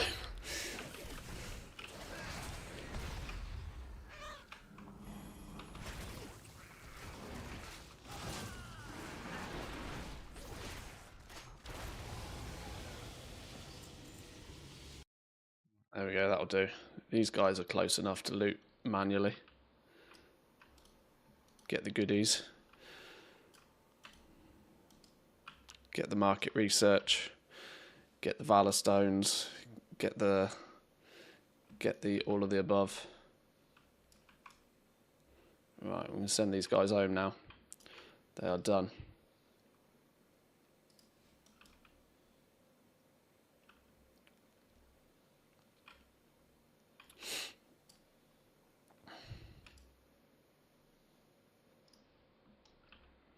Oh, now Chief spawned as well. Okay. Change of plan. If I can genuinely get all the rares done on these teams early in the week, it makes the end of the week so much quicker and easier. When I'm not chasing my tail trying to kill the weeklies. Because I'm starting to get a little bit of an impression that the weeklies actually have a significantly higher drop rate than things like Wowhead are suggesting. Mostly because they can only drop their loot once a week, but it's clear as day to me that people, or at least the data that things like Wowhead has, seems to also include every kill that ever happens. So I think the numbers are pretty skewed, but skewed in a good way, meaning I'm pretty sure that the weeklies are actually have got a much higher drop rate than we sort of initially are led to believe.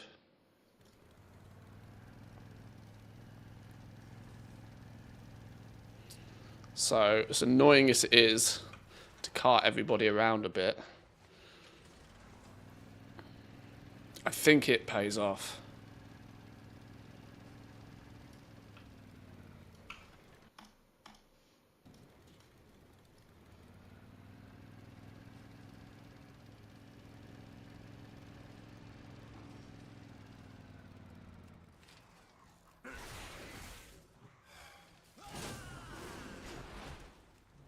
Get roughly max range, about there.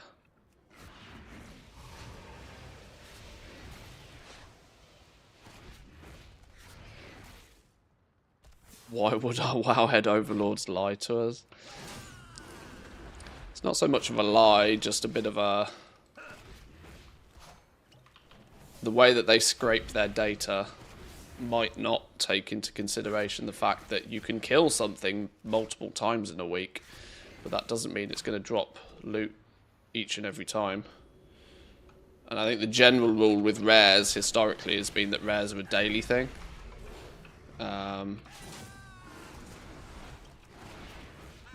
Like, the only real weekly rares are things like world bosses and stuff, aren't they? In terms of loot, under normal circumstances, I think.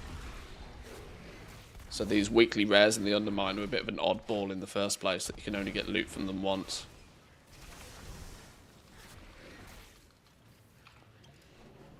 Oh, I've let my pet die again. I'm really not concentrating what I'm doing, am I?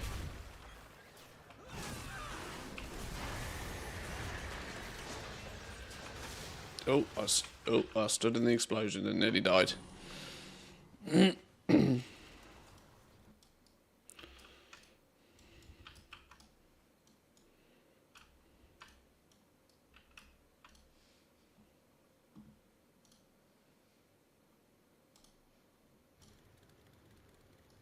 Right, now these dudes are done.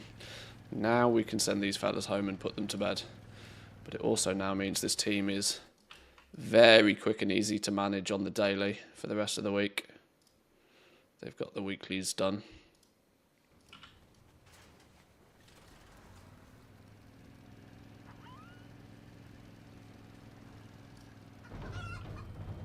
Oh, son of a bitch, now thwack spawn. Maybe they're not done.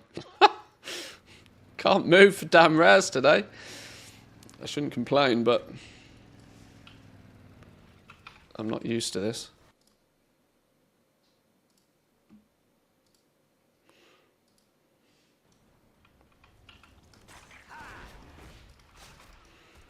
I've aggroed something.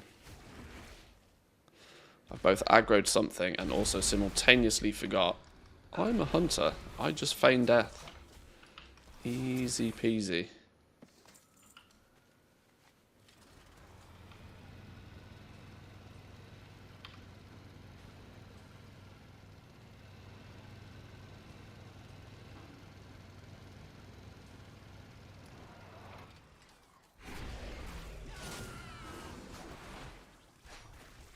Back, survived. Welcome back, Addressed here. Hope all went as expected. Or, well, no, I hope... it sounded like your expectations were pretty low, so I hope they exceeded expectations.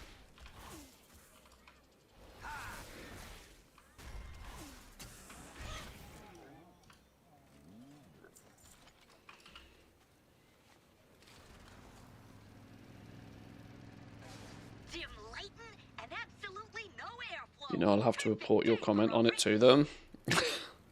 Flipping wowhead comments, man.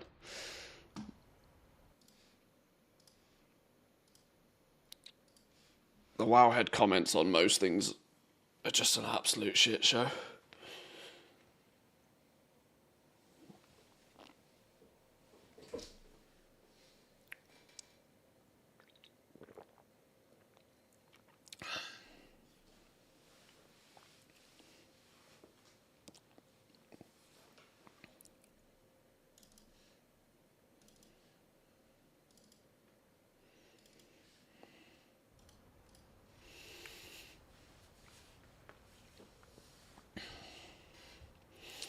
Excuse me, my comments are marvellous. You're all a bunch of Tom Rosses.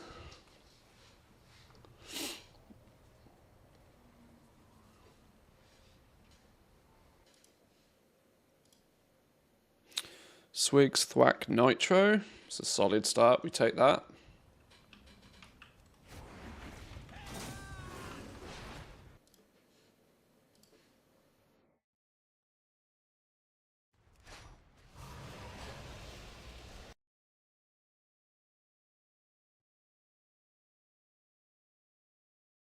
Hold a sword on that realm.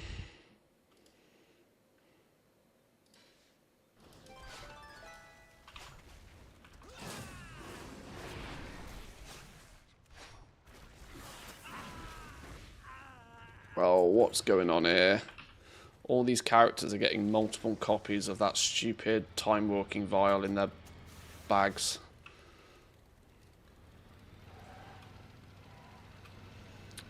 Maybe I'll just wait until the week's over and they should all naturally disappear, I hope. I don't want to have to go through every single one of the characters and start manually deleting dumb stuff. It's far too much like hard work.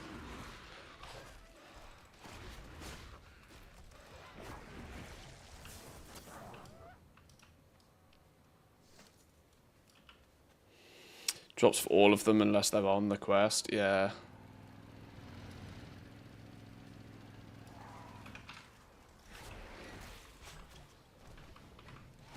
I want the other items in the bags. I don't want all of that flipping guff, though.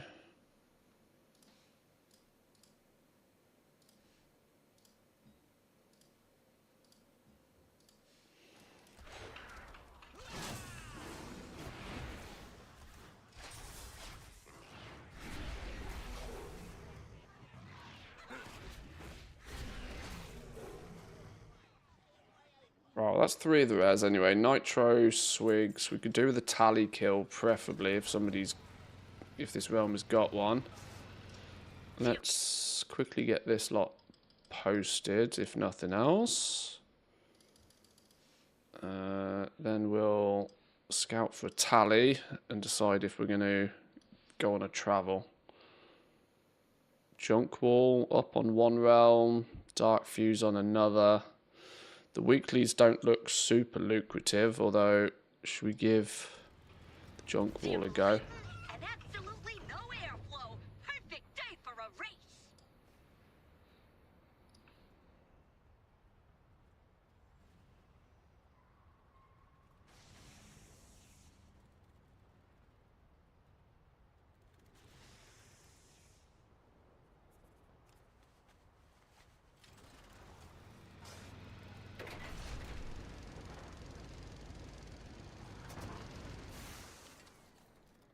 Oh. He's not here. He dead.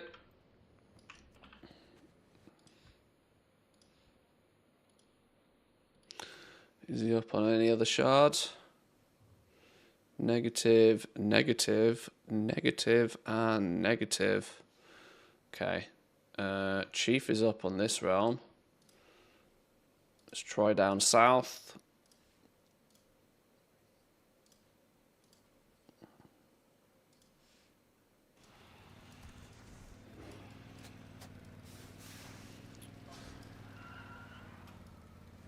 I'll just drive there.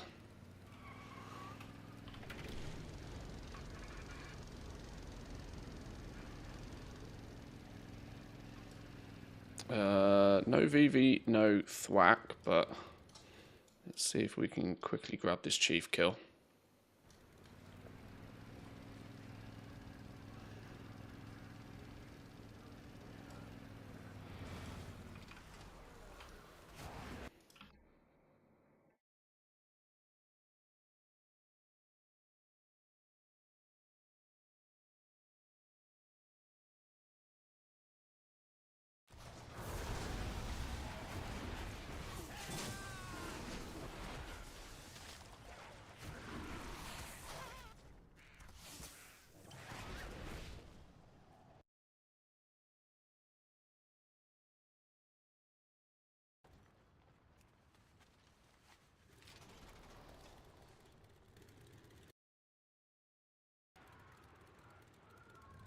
That'll do. That'll do.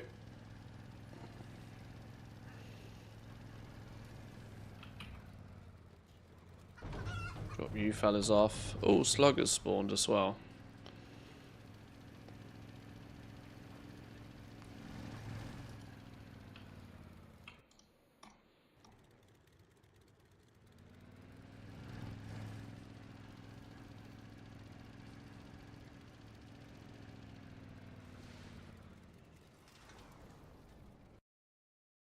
Quick sanity check for Vivi and Candy.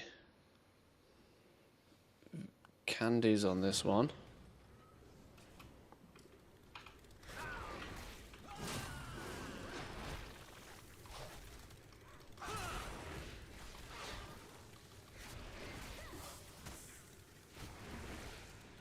Oh, this dude in the car is going to be sad. Unless it's somebody's ult.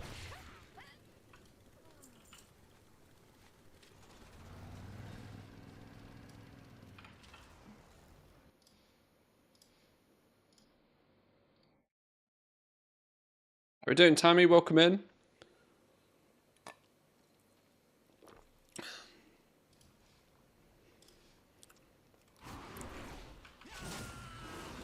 Trading post for this month done. Yeah, I don't know how many points I've got on my trading post this month. I kind of accidentally do the trading post at some point throughout the month. By just playing a few different bits of the game. The mount looks really cool this month, though. Has to be said.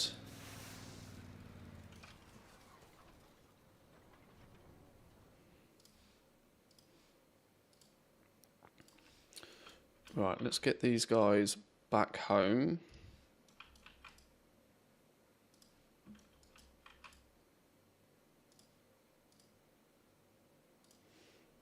Wait, did I not get credit for a VV kill?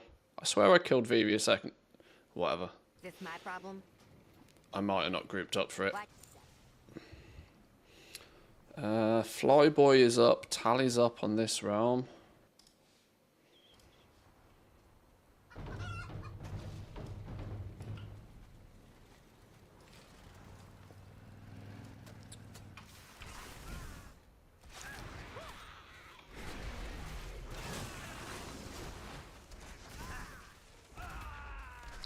Only got new shoes today. My old pair was almost too worn out to wear.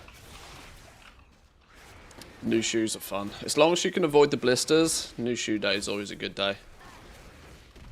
Now, obviously, female shoes, I imagine, are slightly worse in that department, but...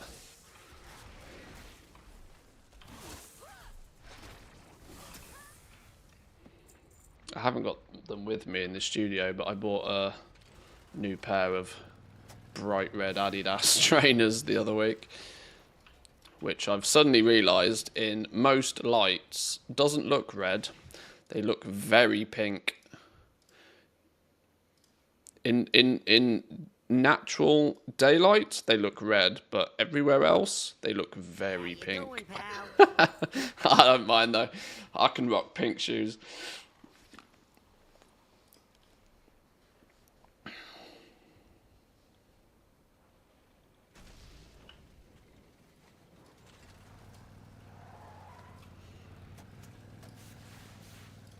Oh, I'm here again. Wait, no, hang on. He's here twice.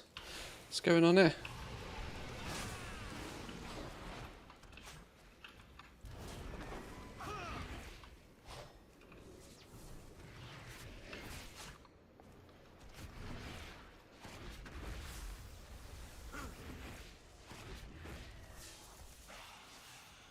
At least hot pink, not pastel. Oh, of course. They're not actually pink. It's just the fact that when you've got yellow light, they look kind of pink. It's all good.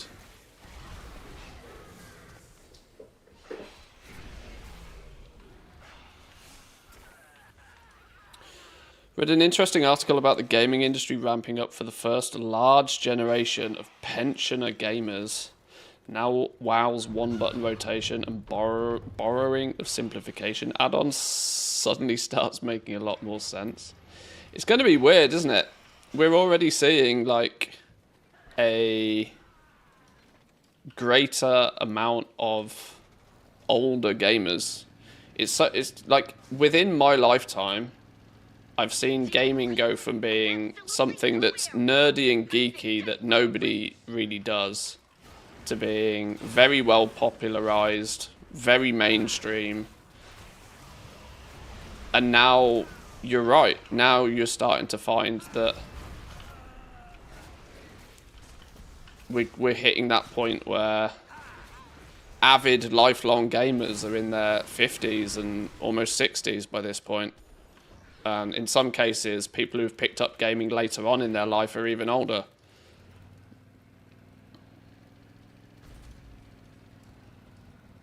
Because the reality is that, you know, it's a form of entertainment no different to listening to music or watching films or these days.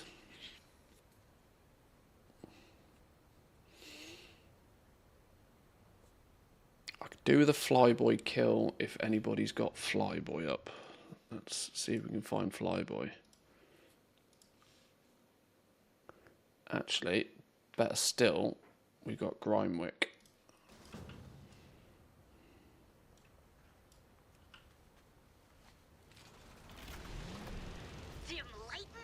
But yeah, you're not wrong. The one button macro starts to make a little bit more sense.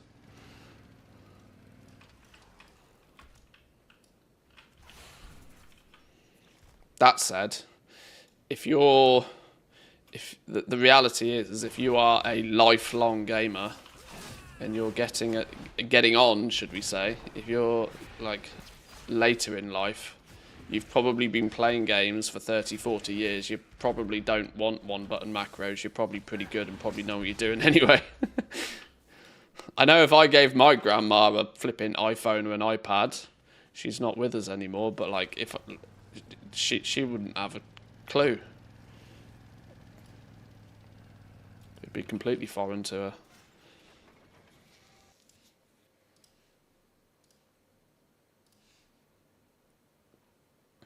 Right, Chief, Junk Wall. We didn't get a Flyboy kill, did we? But Flyboy is up on this realm, so let's see if we can change that.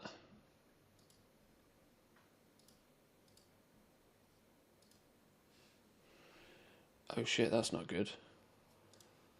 Oh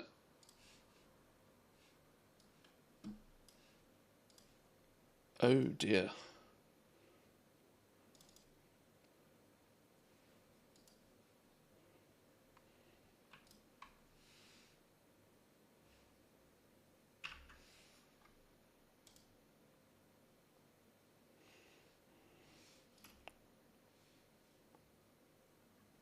Okay.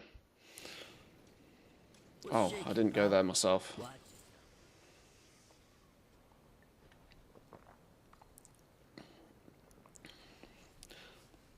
My grandpa did a video editing course when he was 73 because he had to switch from analog to digital. His PC was top of the line. Well, yeah, you've also got the advantage of that.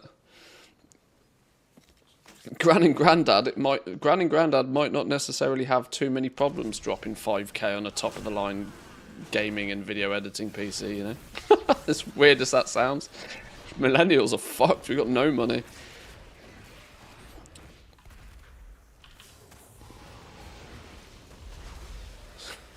Go on, Grandma, spend that inheritance on a 5090. Do it.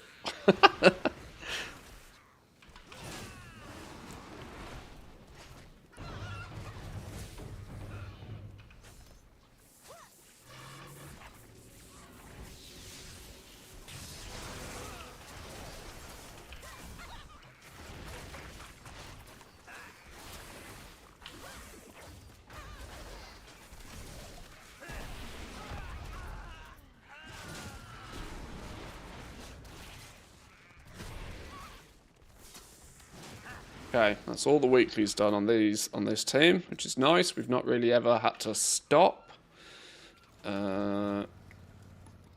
We are missing nobody. That's the complete sweep, all minus VV, but you can't have everything. Right, next team. Park 'em back at the hotel.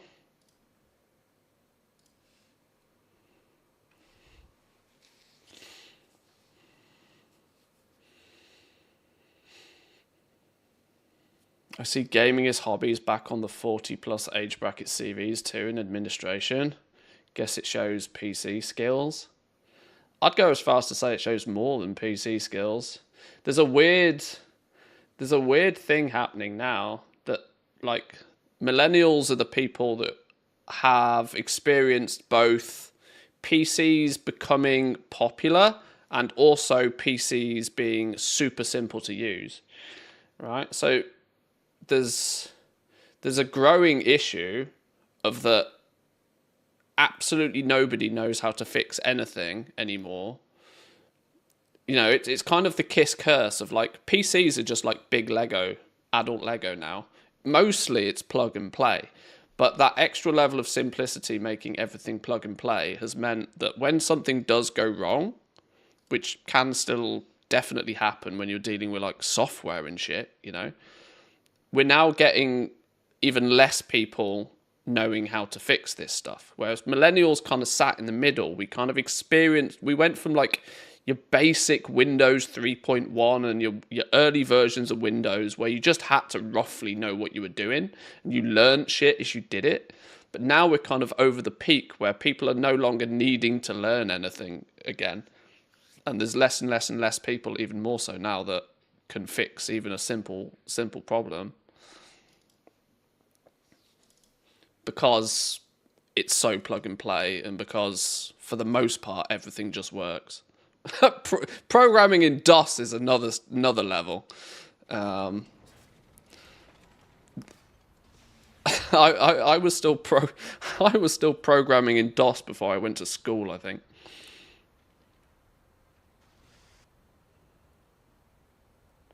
So it's weird to see how things are evolving.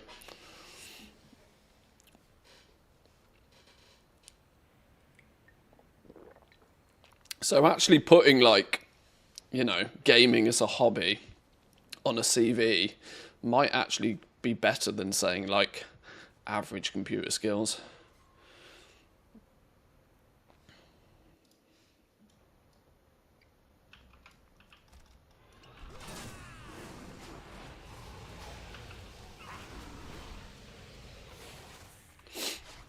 No Christmas presents for you this year. Grandma needs a new graphics card to cap some noobs, yeah.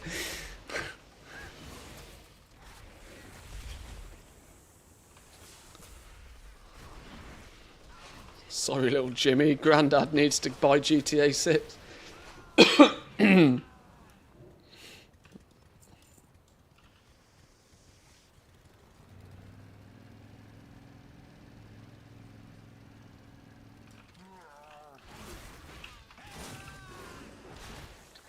Phones and tablets maybe are actually becoming the new PC for many as well.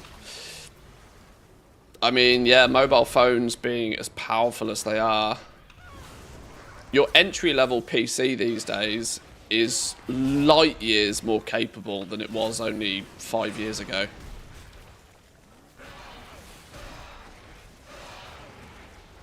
Now, I know Apple have somewhat normalized the €1,000 laptop, but you know, a €500 laptop 10 years ago basically is a €1,000 laptop today with inflation anyway. But a €1,000 laptop today can do so much more than a €500 laptop 10 years ago could have done. Like, just infinitely more. You can pretty much do basic video editing, basic photo editing on nearly any machine these days. And that's sort of, you know, your, generally speaking, more high demand stuff. Don't know how to describe it, but you know what I mean.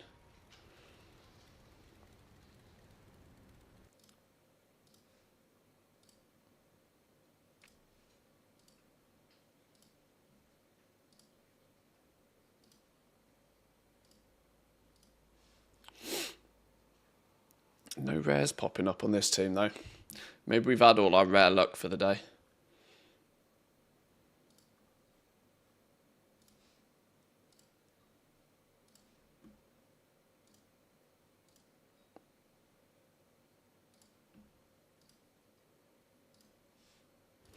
Swigs again. Swigs is literally the one we've already killed. It's not the one we need.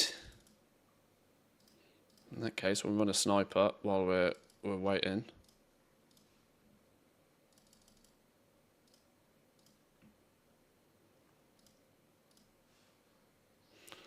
Oh, we've got a few Mechanicas on this team as well. I forgot this is going to pop up every time if we empty the mailbox now. Are these all on the same shard? Is that maybe the problem? 19, 21.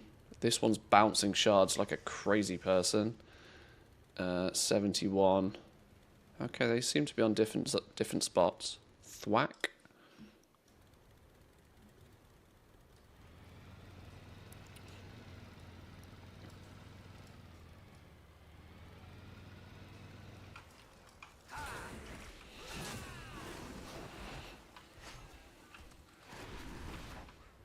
It's all about how you phrase it. We had somebody that put organising conflict resolution and creative thinking sessions on his on his CV. Somebody that also knows how to use a thesaurus, clearly. I've read some time ago how the really youngs now seem to have less tech knowledge than their grandparents. I think it's the result of plug and play, as you said before. Yeah, it's kind of going backwards. You know, we've kind of peaked at people who just know how tech works, I think. Now tech has become so easy, so plug and play, so pick up and use. Zero configuration for anything needed these days. You know, one button connection, you know. No longer do you need to figure out how to, like, set up a Wi-Fi network when you get a new router. No, you plug your Ethernet cable in, you download an app, and you press set up on your app, and it just sets it, it just does it, right? All of this means that, like, even the basic information, like setting up a Wi-Fi password and which security you should use, is all completely taken care now for you for literally everything.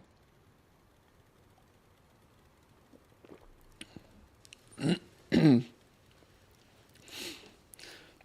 be fair, retired people are where the money's at, and they have all day. Maybe they're going to gear up microtransactions for pensioners. Maybe that's the next big thing.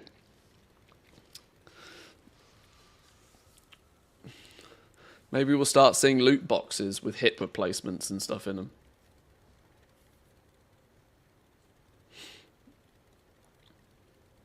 People will have virtual assets for their retirement. Yeah, that's crazy to think about, isn't it? Pirate Software was explaining how when they set up demos for Blizz games at BlizzCon, half of the people did not know how to use keyboard, mouse, or joysticks. They all wanted touch. Yeah, people's natural instinct these days is to like start poking screens. Player retirement houses. Can I get a Stanner stair lift installed in my player housing, please? I need non-slip bath mat, please.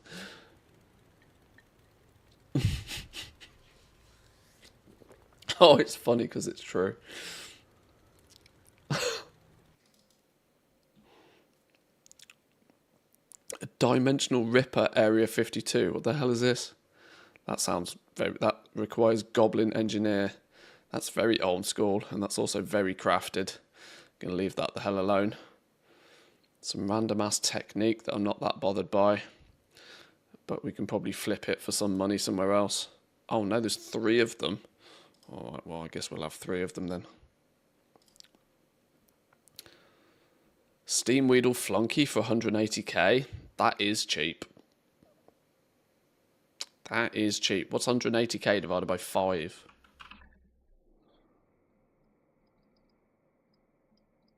36,000 gold per Mechanica when that sells. That's going to pull the regional average down. Actually, the regional average sale price of Mechanica has now dipped below 50k. Oh, there's a couple at that price. Holy.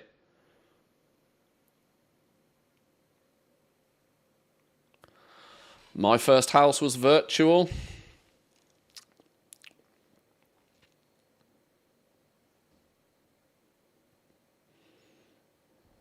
I think, well, my first house was virtual. I owned property. Does a flat count as a house in this context? I bought a flat before I had anything virtual.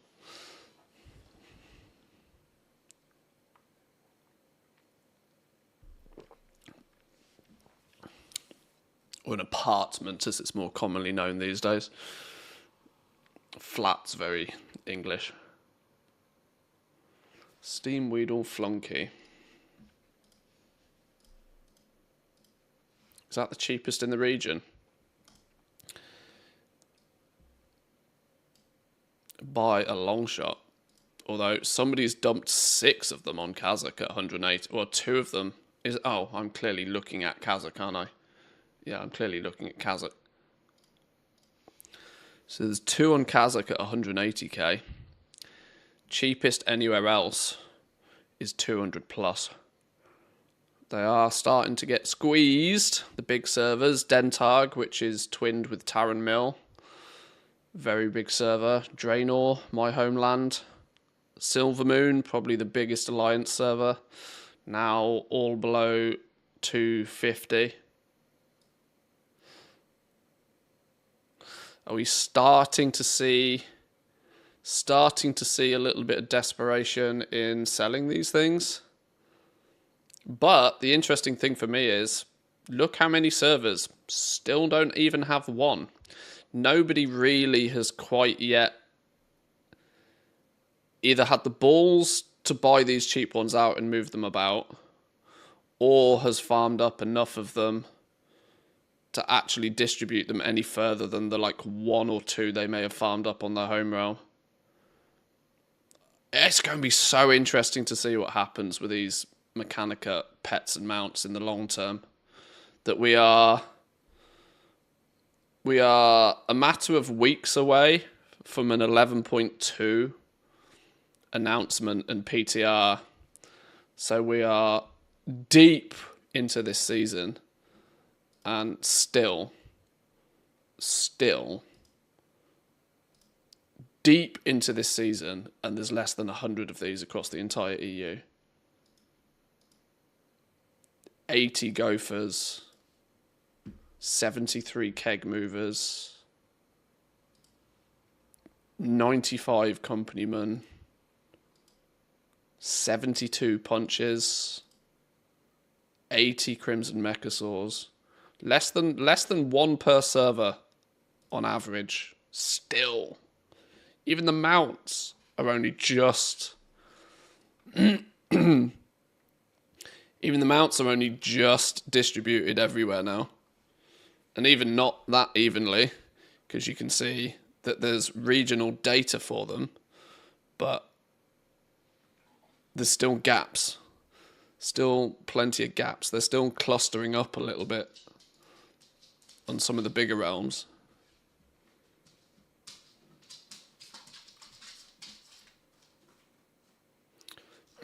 $124 is the most heavily supplied one.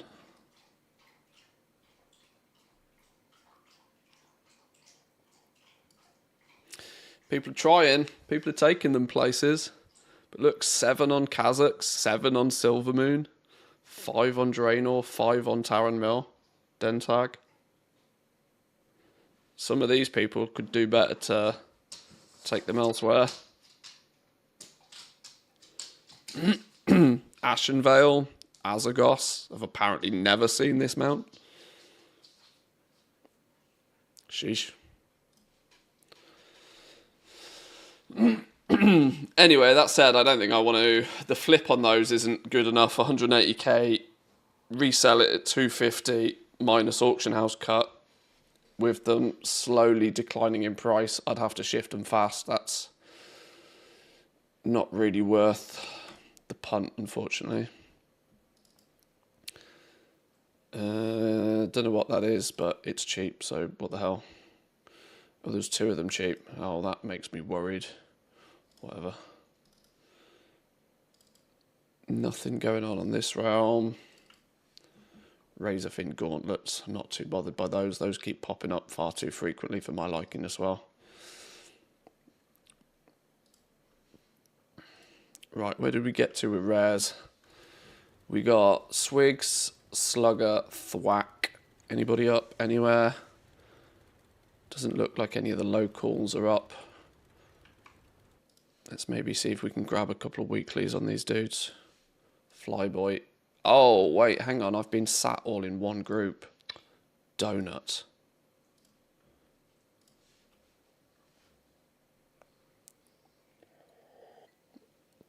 I own an apartment with my girlfriend and the bank. Well, yeah, true. I should clarify that, yes, I don't own my house outright.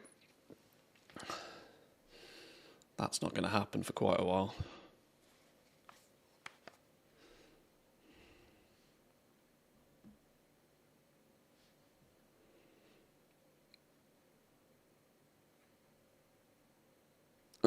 Now none of these realms seem to have anything particularly interesting going on.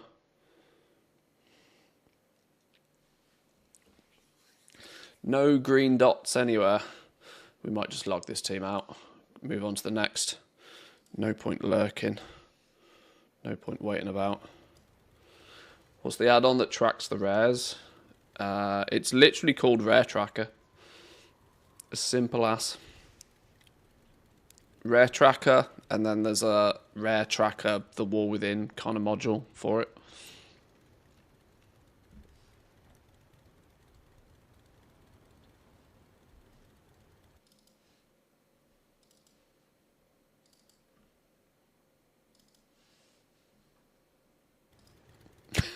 And also good morning. Good morning to you. Welcome in. The total Mechanica amount increase is steadily slowing down.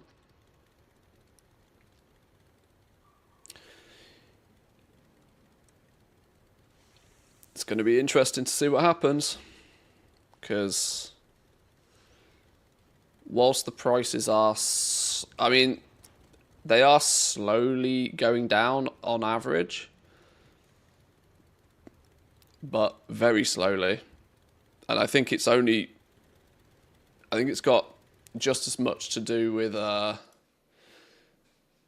select few people who have farmed some Mechanica and who have bought a pet and who have tried listing it now for a week or two without any success, and now resorting to just deep undercuts to try and, you know, bait somebody to flip it, which will quite quickly and quite aggressively pull down the regional average market price for them. And hopefully that does allow a few more sales on them. Because I wouldn't necessarily object to a bit of a boost in the drop rate, honestly, to be fair.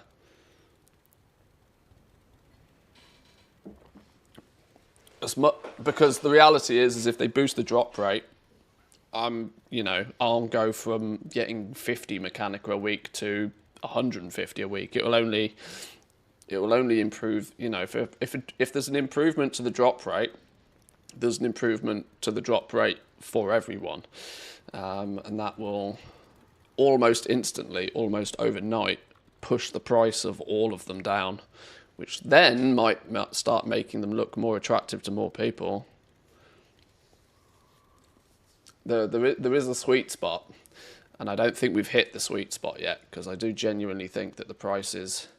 I mean, there is a very, very, very limited amount of people that are willing to drop $1 million plus gold on a mount, or 250,000 gold plus on a single pet. That target audience is very skinny.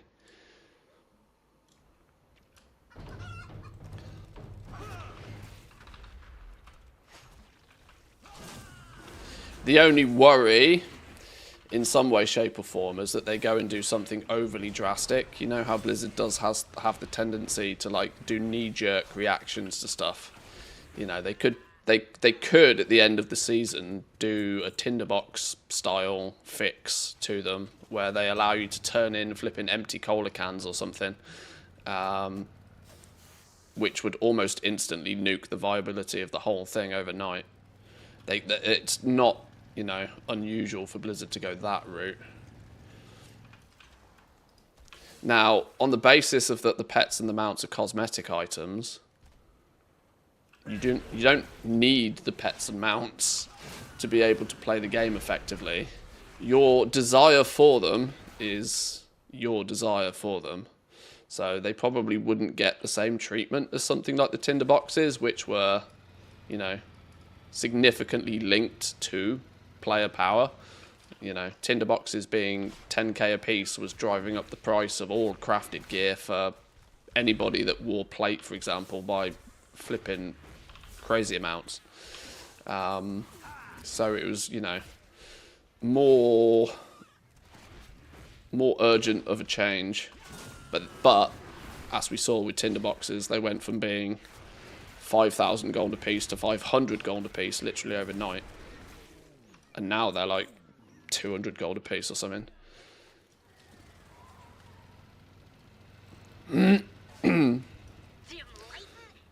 There's nothing that strictly says you must be buying these pets and mounts. If they're out of your price range, then maybe Blizzard are just happy for them to be out of your price range, But farming them solo is gross. Actually gross.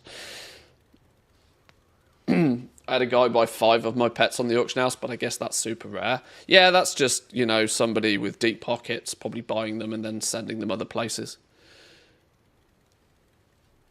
There will be a select amount of that, and I'm honestly surprised there hasn't been more of it. But at the same time, the amount of people that are willing to buy 250k pets and million gold plus mounts, there's an even smaller amount of people out there that are willing to spend that kind of gold on a flip, right?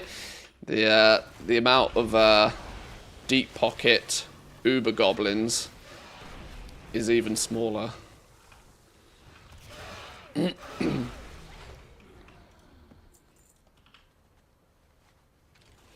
Swigs, Tally, Thwack, Nitro. Okay, there's all of the basic ones. Did I empty mailboxes and do auctiony stuff on these dudes yet? Clearly not.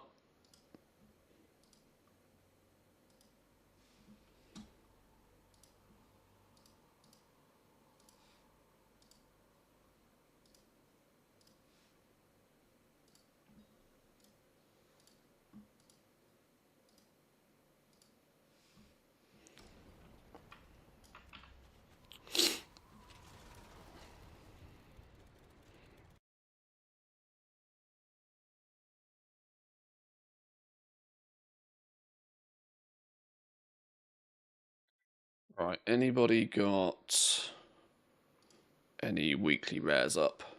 Oh, we're all in the same flipping group again. I need to remember to ungroup them all. Haven't sold a mount in probably 4 to 5 weeks, but the pets are selling like 1 a week. I mean, like I said, that sort of stands to reason, though. You know, a pet is 1/5 of the price of a mount. So, you know, there's probably 5 times as many people that would spend 250k on a pet than there are people that would spend 1.25 million on a mount. It's, you know.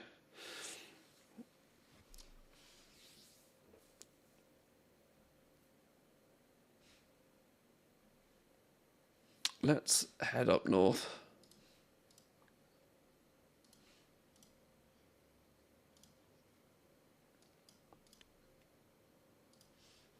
Welcome to the best place ever. Whoa, whoa, whoa, whoa, whoa. Doing donuts in the car. See you around.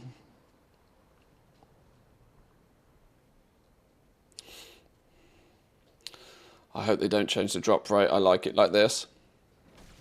It gives, it scratches the goblin itch of there being, like, you know, there's a lot more sort of thought and speculation and stuff that goes into Mechanicas when they're this sort of value. But at the end of the day, like I said, farming them solo without a very, very good idea of what you're doing is borderline not happening, right? Like, you could... And you see this if you take a little scout through, like, the Wowhead comments or something for the Mechanica. It's clear as day that people sort of passively expected to just accidentally get them.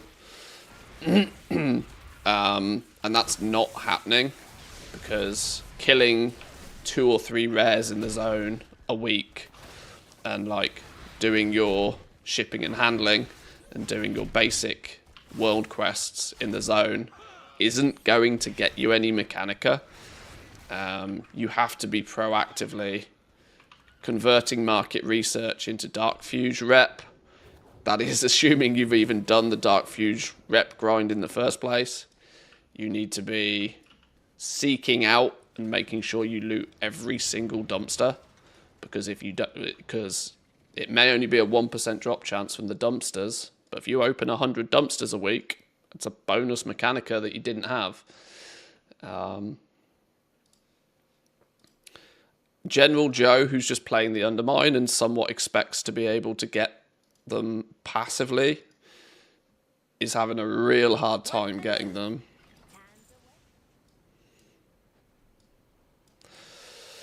But it stems back to the argument of that pets and mounts are cosmetic items.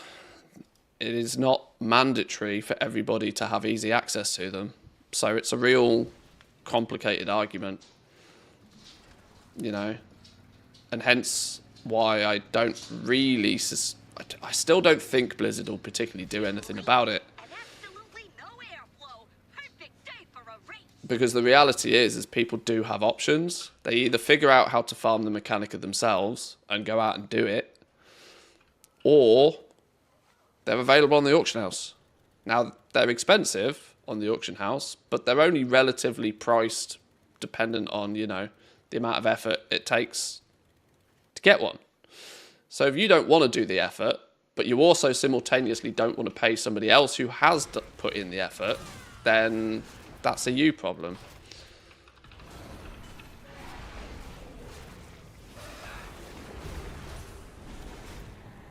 And because it's only cosmetic items, pets and mounts, I don't necessarily think that Blizzard is going to bend over backwards to change the system. Because maybe they are willing to just keep something, you know, relatively prestigious. I don't know.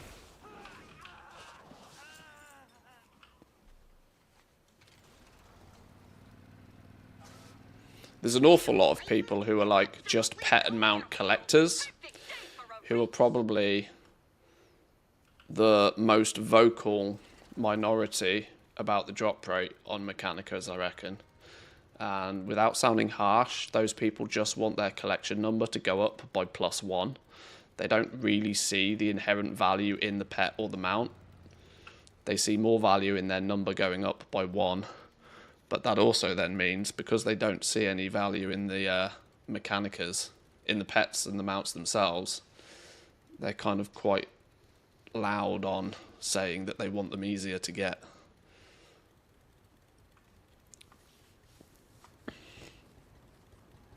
I don't know.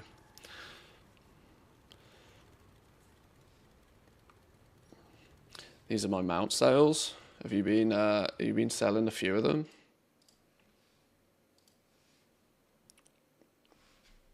Wow. Yeah, there we go. There we go. You have sold significantly more of them than I have. Significantly more of them than I have. Not only have you sold significantly more than I have, you have quite definitely farmed more Mechanica than I have as well. That is assuming you haven't been flipping these. Buying them cheap and then selling them somewhere else for... I'm going to assume that these prices have actually been mostly... these are all exactly the same price. Are you basically the only person listing yours on your realm? I would assume you probably are, because it feels like you're pretty much able to set the price on these. But yeah, you've already sold significantly more of them than I have. What's that? 4, 5, 6, 7, 17, 30. 30-ish million, three gold caps off those. Which 1, 2, 3, 4, 5, 6, 7, 8, 9, 10, 11, 12, 13, 14, 15, 16, 17. I can't do 17 times 25. 425 Mechanicas. So you've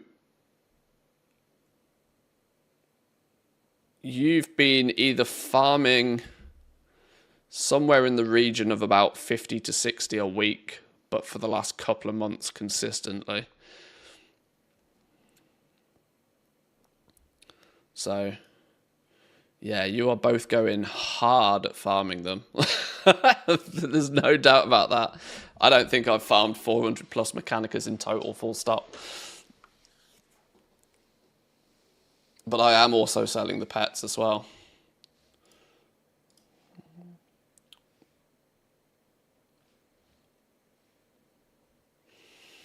I think I flew over there for Junk Wall, and now Junk Wall's not there. I'm really not sticking to much of a rhythm or routine here, am I?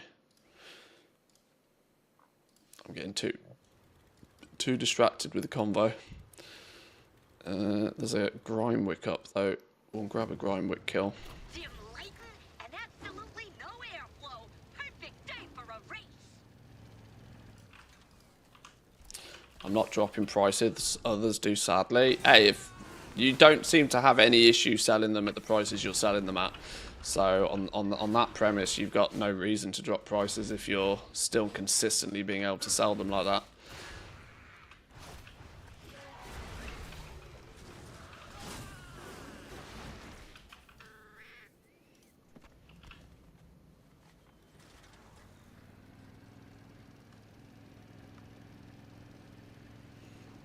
Zero reason to drop the prices if you're equally not having really any issue selling them in the first place.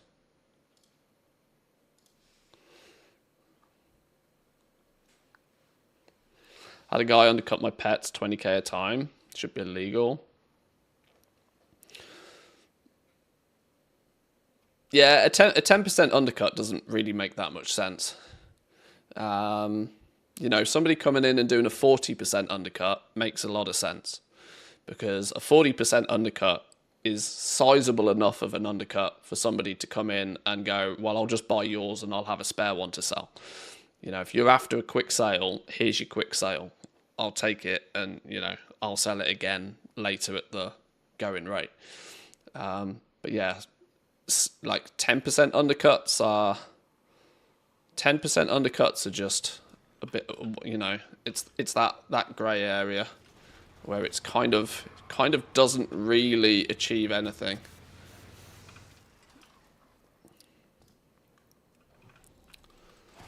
But there's also many people out there that absolutely 100% refuse that you should ever undercut ever. And I'll argue till I'm blue in my face against those people that they're wrong. Those are also the people that probably don't sell a lot.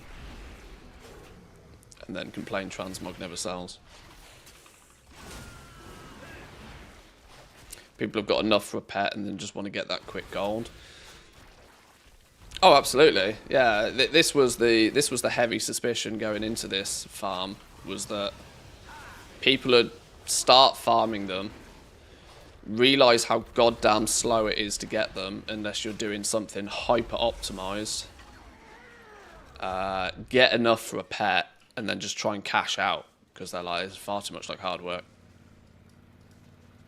It's why I don't think farming these is really attractive to your average farmer, because you don't get that steady, consistent payday. If you go farming herbs or you start 2x4 skinning or something like that, you're getting a hourly payday.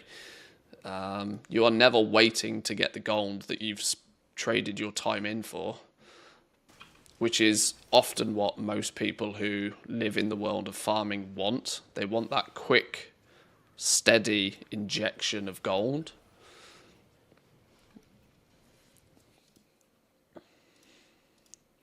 And the fact that you could quite literally spend an entire week doing, 10, 15, 20 hours of farming just to get one pet is, for some people, it would be a nice payday if they could then convert that into, a couple of 100,000 gold. But putting all your eggs in literally one pet-sized basket is kind of risky. What's the damage? Well. When you're also simultaneously going to be competing to sell that against other people that have far more success getting the Mechanicas. 35 million plus from just the mounts and the pets. Best zone ever. Yeah, I mean, if you've clicked, like I said, to have farmed up 400 plus Mechanicas since the zone has come out, you're already... I'm going to assume you're doing basically this exact same farm, but you're in the way that I'm doing it. I mean, if you're doing it a different way and you're seeing even greater success, then feel free to keep the secret to yourself. But I would assume you're 5-boxing it and you're doing something similar, but you're putting in just more hours. I'm not convinced, outside of botting a 2x4 farm, which will probably get you banned in about 3 minutes. Is there any way to get these any faster than what we're currently doing?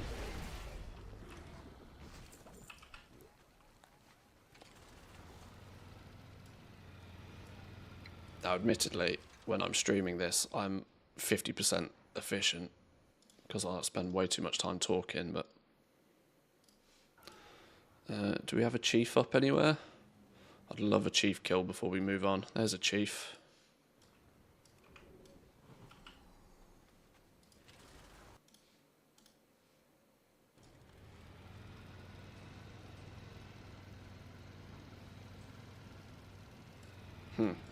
That was a chief. You be dead. Alright, well, I've started bringing people out here, so maybe we'll, if we have to wait for a chief kill, we'll do a sniper scan while we wait. Get some wombo combo on the go.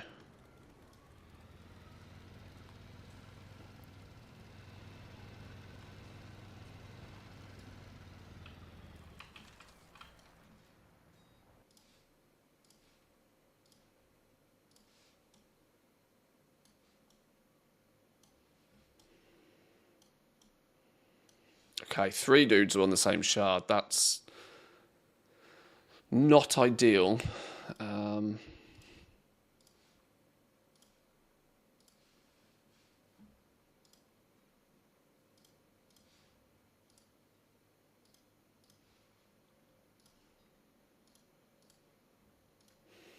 Whilst they may be on the same shard, they are all on different servers.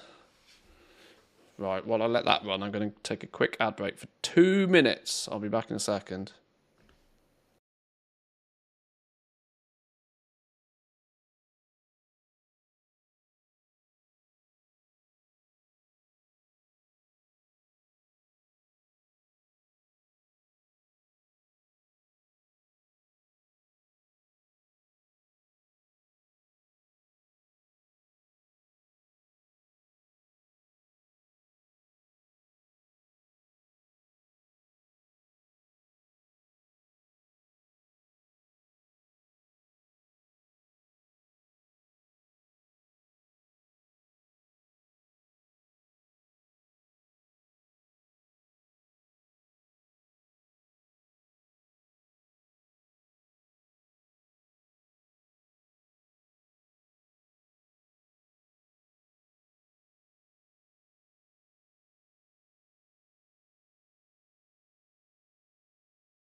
Oh no! Quick! Invite! Sync! Go! There's a long boy party killing Chief.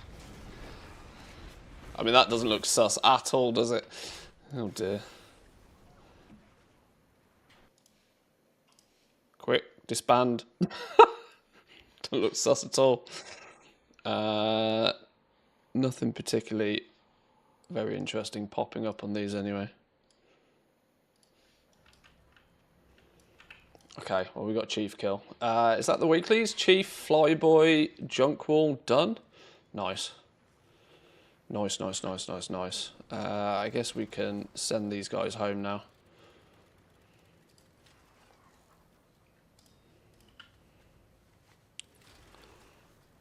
Aha! Hello, chicken. I see you knocking about all the time.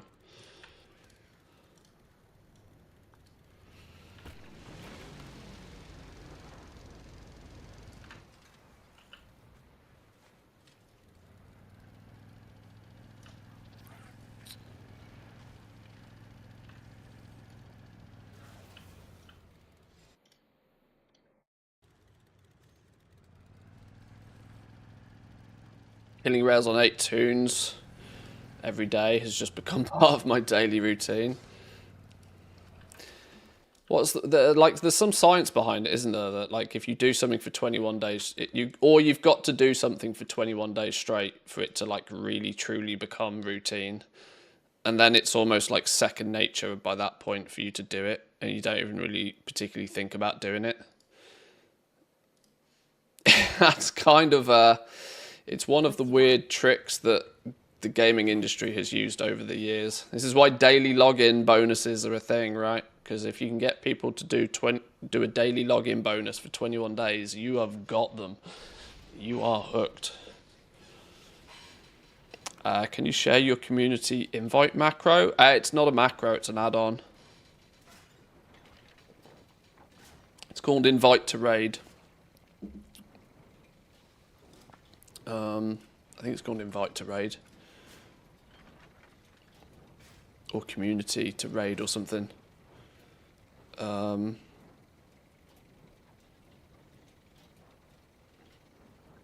Community to raid is the add-on. By default, it pulls everybody within your community or guild into a raid team. I've actually slightly modified the add-on so it pulls into a party and not a raid. That was like a, you know, one line change in the lure if you wish to do the same. Obviously I don't, you know, I'm not really going to share the how to do that, by the way, is actually in the comments for the add-on as well. So I think it's quite a common thing for people to do. Have we killed everybody on this team? I think we have. Let's just move on to the next team either way.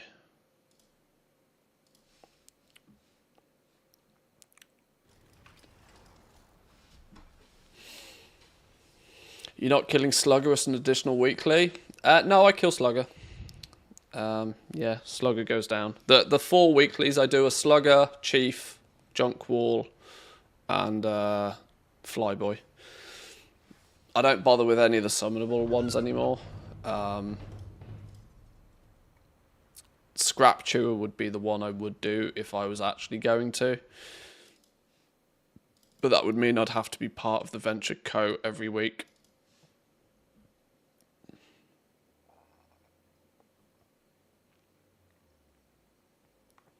Is that a week or showing that you have a Mechanica next to your minimap? Yeah, I've got it down here on my main screen showing how many I have in total in my bags. And when one of my rares gets one, it just pops up in nice and big. It was a week aura that Loot Fever made. I need to update my frequently used add-ons and weak auras thing, don't I?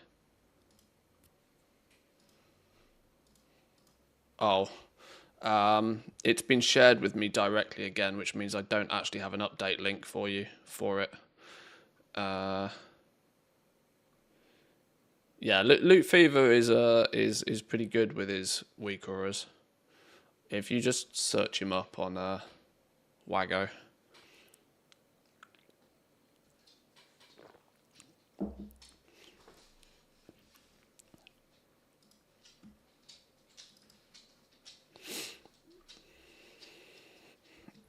Right, local rares, thwack. Let's stick to the plan a little bit more for a few minutes. Oh, he's dead. That wasn't the plan.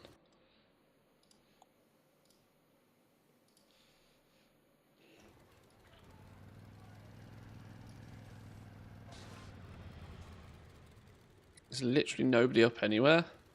Right then, well, I guess we do this then.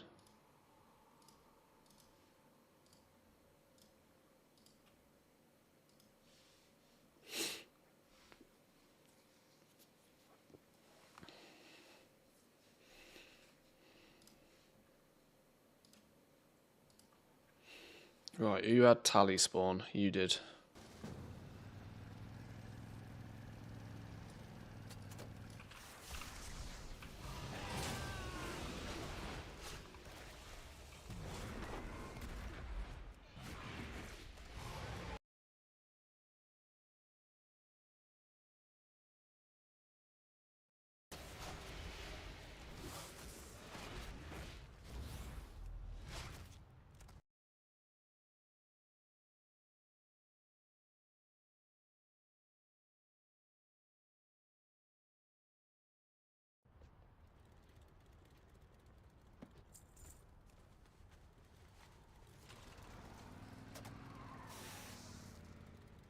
There's one of the rares.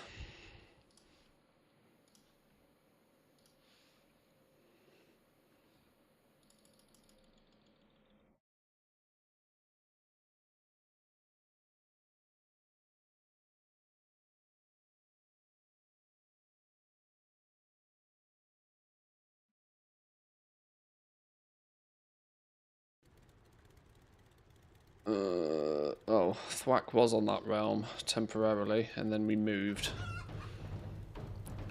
I definitely feel as if there's a lot less people in the Undermine right now. Because I'm noticing on quite a few of my characters, they're being shuffled around shards a lot more than they were last week. Now that usually only happens when some of the shards get really underpopulated and they get automatically closed.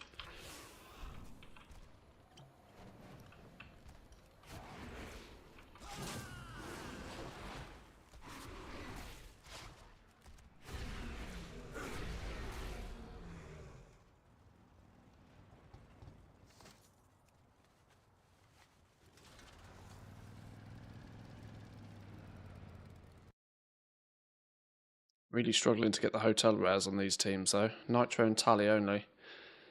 Thwack and Swigs are evading me. Oh, wait.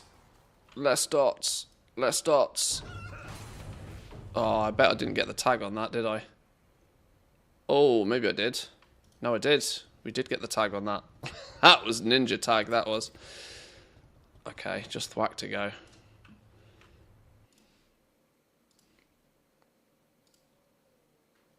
And then we'll consider going and doing any of the weeklies. What's this? 10k. Ah, you see their bait prices. I'm not paying 10k for them. Not paying that. Mayhem protection goggles. Are these crafted again?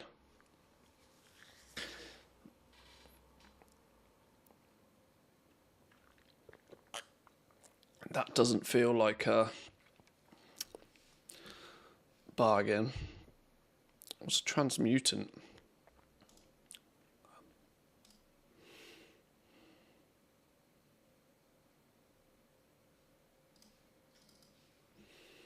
Nothing on that realm.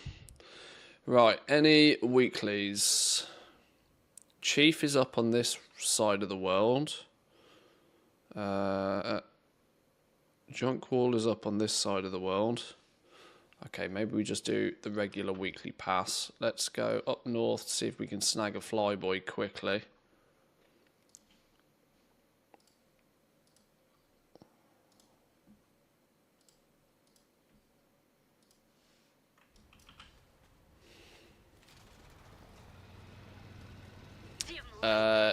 If you want it, I'm sure Manthe can export a string and then post it in chat. Oh, is that how you do that? I've got so used to just sharing the Wago link with people that I forgot if there's another way to do it. Right, we can't find a flyboy. No flyboy.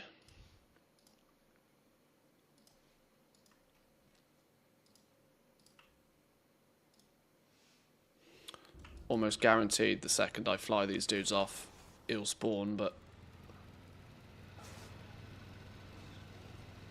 Any Grimes? Any Junk Walls? No Grimes, no Junk Walls. Slugger. It's an odd spot to get a Slugger kill, but kill's a kill.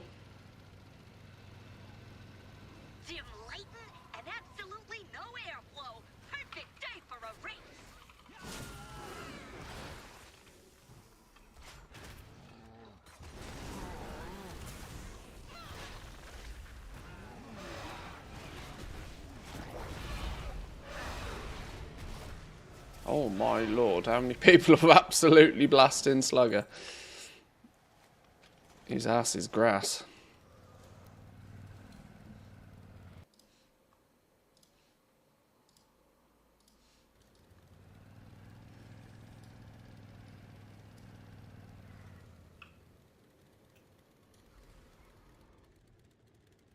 Oh, Thwack is up on this realm.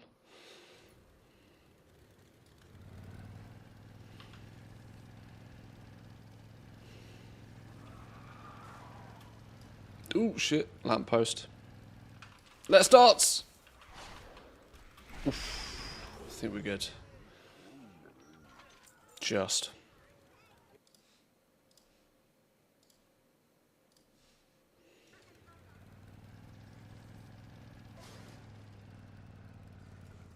Right, Grimewick and Flywall appears to not want to happen. Are we going to have better luck with VV Candy and Chief? Let's see.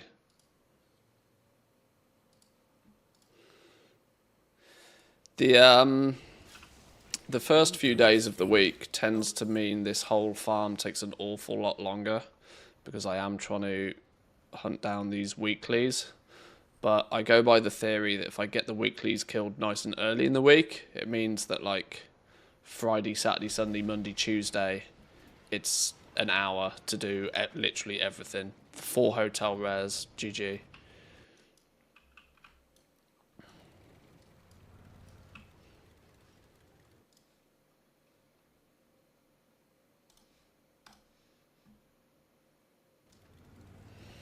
But I want to split my time up a little bit today.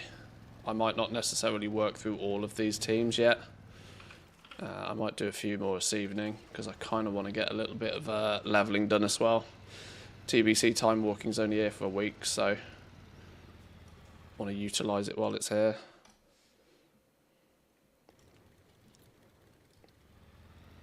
How many teams do you do? Well, I've got 21 teams of characters, of which obviously I tried to do the weeklies weekly and the dailies daily, so it adds up. I don't now anymore though do a like once a week big mailbox opening to really sort of gauge how much I get. I only did that for a few weeks just to sort of science out to see if my route worked. With what I do, I get 50 to 60 Mechanica a week though. And it's probably an average of less than 2 hours a day. At the beginning of the week when I'm trying to kill all of the weeklies, it takes me a bit longer to do the whole farm. But then the flip side of that is that the later part of the week it's much faster because I've already killed the weeklies, you know. So it's still an average of less than 2 hours a day. But you might have noticed, you might have spotted that I'm slowly wombo comboing this all up with also doing some cross-realm flipping on all of the tunes and stuff as well. So it's not necessarily dedicated time spent doing just one thing. A bit of multitasking.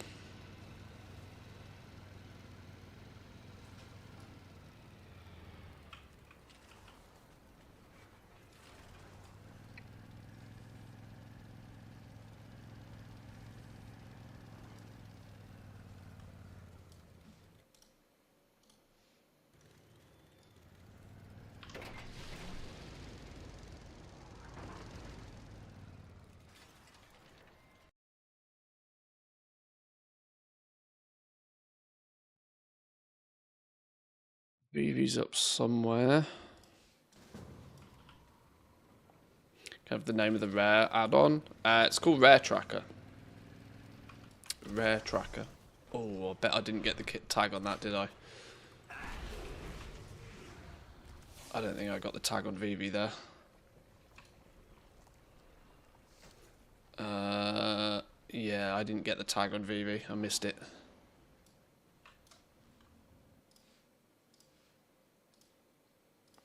Too slow.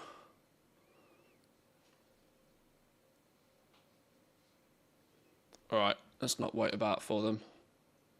Ship them back home.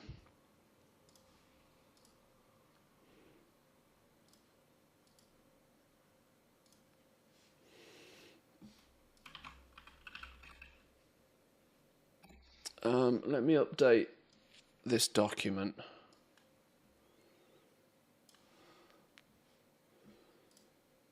Because there's definitely a few things I need to update on this.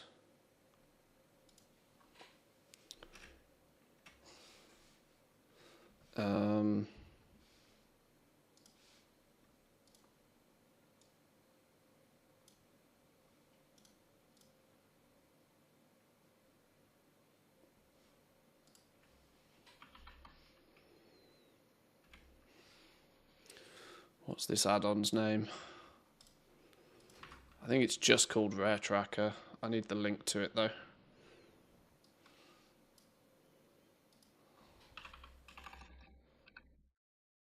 Actually, that's not what I want.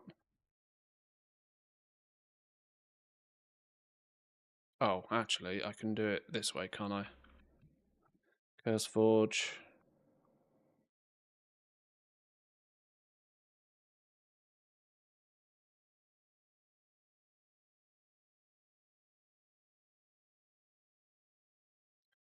Rare Tracker.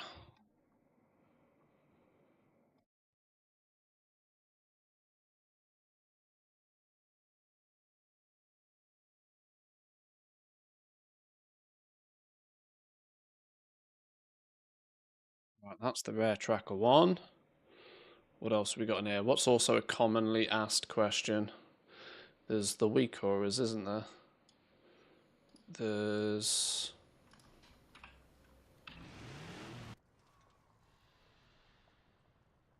Whatever you finds, you keeps. Get shoveling.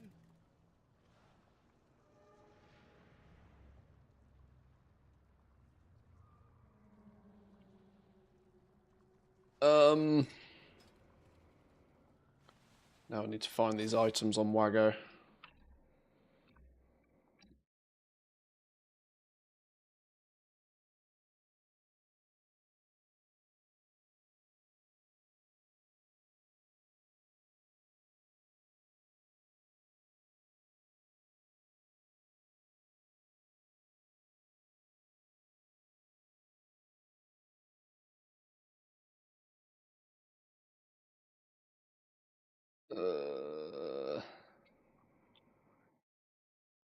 Warbank access.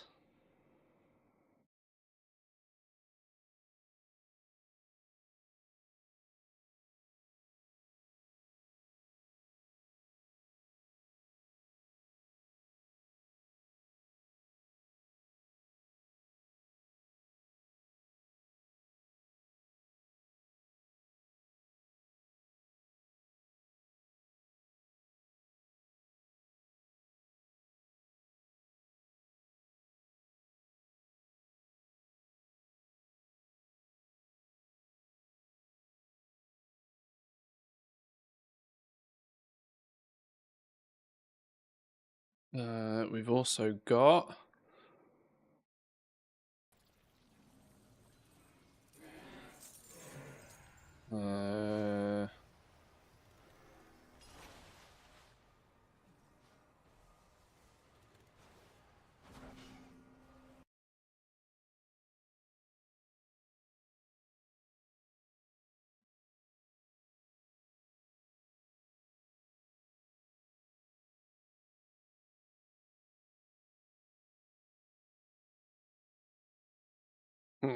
I don't know which one that is.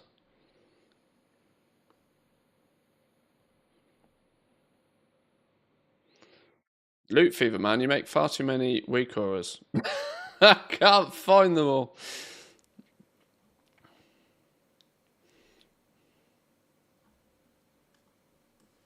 Okay, maybe we'll ignore that one.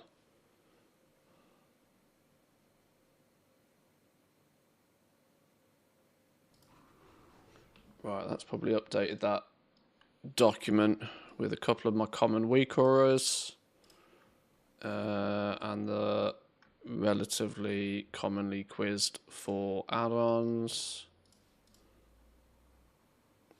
What was this one called? Rare Tracker. Rare Tracker RT.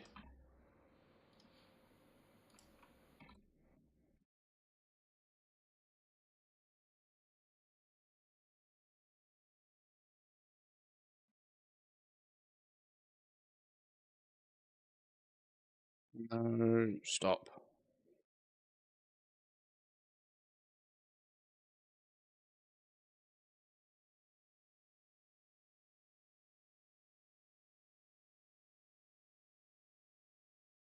Okay, that'll do. Sorry, slight distraction there.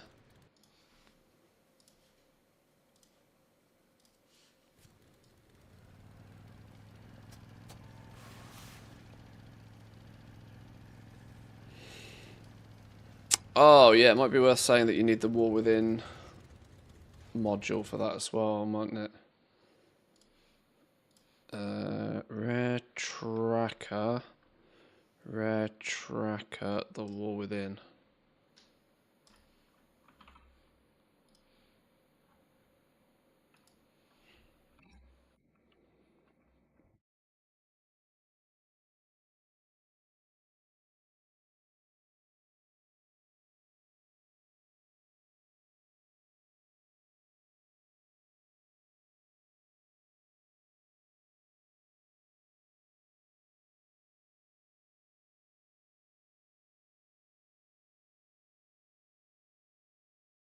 Is that not turned into a hyperlink?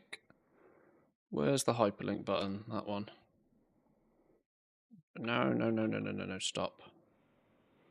Now it'll be green, because my OCD. Right, there we go.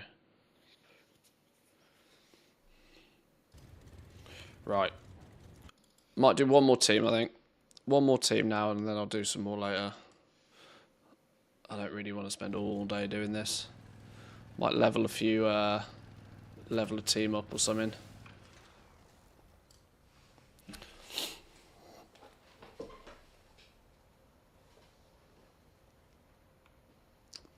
That big red ray gun seems pretty rare. Been farming it for a few weeks now and nothing. K-Chak spent ages farming that thing.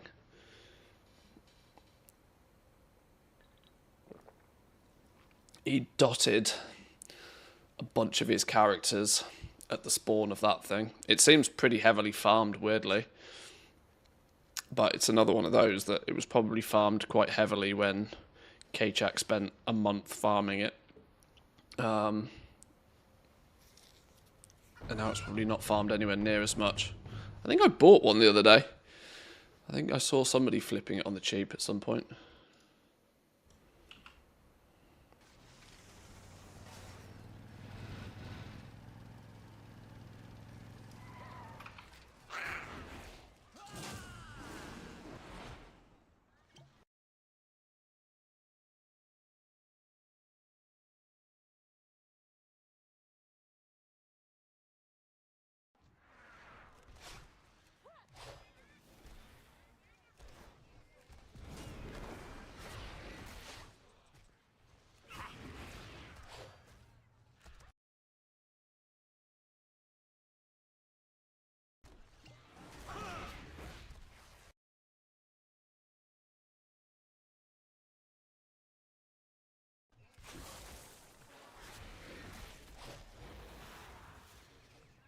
Right, Thwack's dead. Is anybody else up on any realm?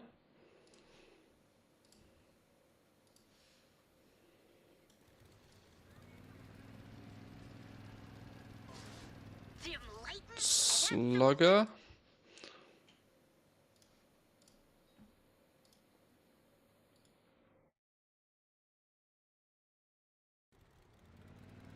I've got to pay attention when I kill Slugger, though. Oh. Ha! Somebody already did.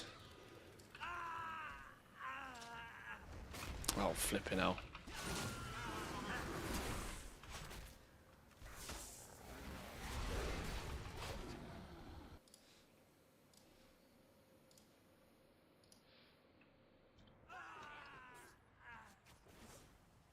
Convenient.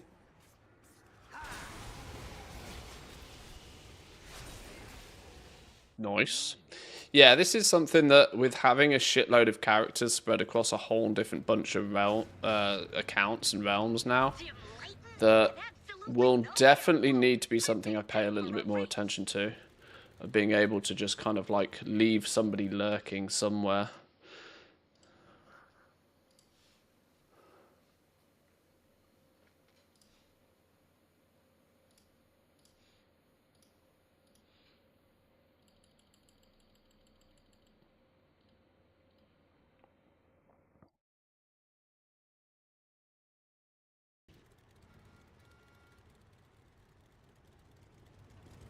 Because, of course, it's one of those things that if you've got one account, you're never going to farm things like the big red ray gun because you might not get one for hours and hours and hours, and it's never going to sell for anywhere near enough to make it worth your while farming on a single account. But if you've got 5 accounts and 5 dudes standing there, and you're busy doing something else on the computer anyway, and, you know, that's time you're spent doing something else, you know, it's, you can kind of remove that there must be X amount of gold per hour made by doing this thing sort of side of farming when you get multiple accounts. Dread leather shoulder guards of the Quick Blade, 750 gold apiece. Probably don't sell all that fast, but for 750 gold, it's... Oh, do I want to buy 3 off this dude? I'm being baited here, aren't I? Well, we'll spread them around.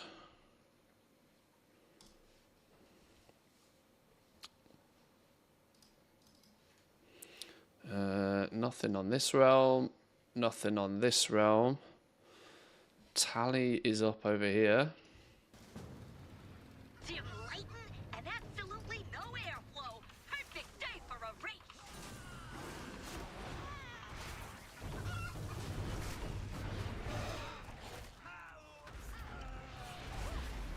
Is that Swigs?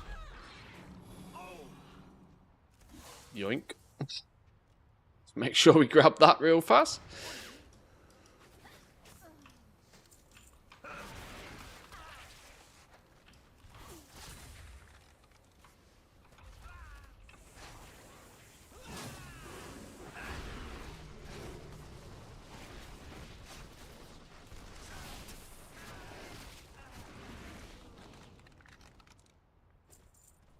Okay. Nitro would be nice if we can get a nitro kill. Wouldn't object to a nitro kill before we try and grab some of the weeklies. Steamweedle Flunky, 200k. We found them for 180 earlier. Mechanovas, 214. Still pretty cheap.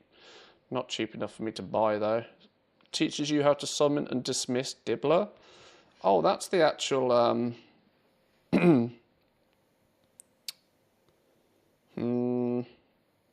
6 of them? Oh god, no. Pass. I'd have bought 1. Not buying 6 out.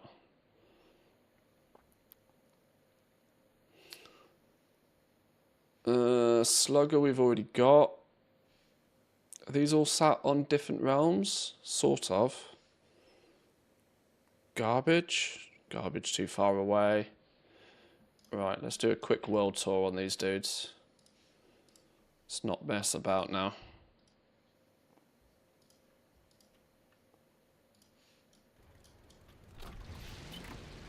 Dim lightin' Oh, and Flyboy is absolutely up. no airflow. Perfect day for a race.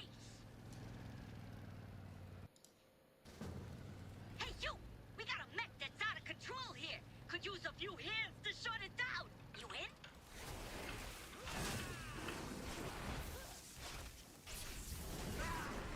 I can safely say though, I think in 11.1 I have probably killed more rares than I have in total for the last 20 years.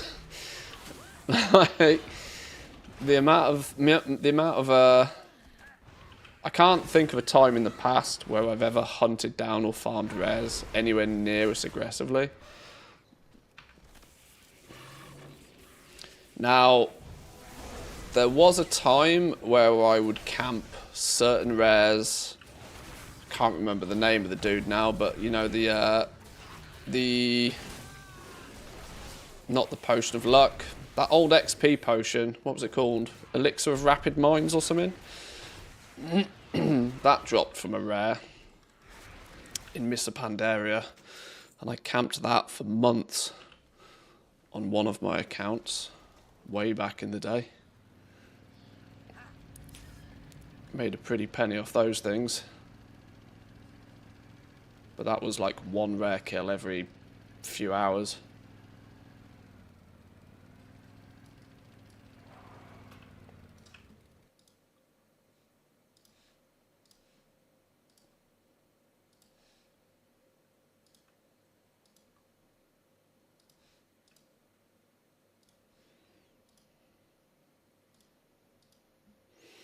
But that was back in the day when rares were actually rare. Rares aren't rare anymore.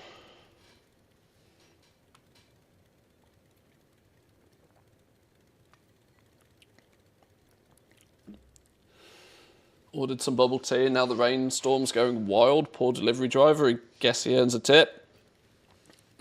That's assuming he turns up.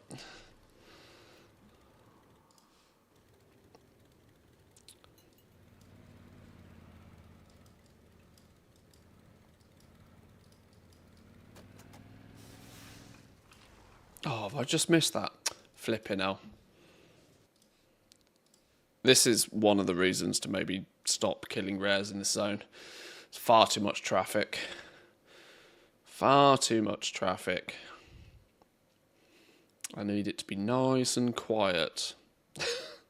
The reality is I should probably do this at like stupid o'clock in the morning when the European servers are basically dead.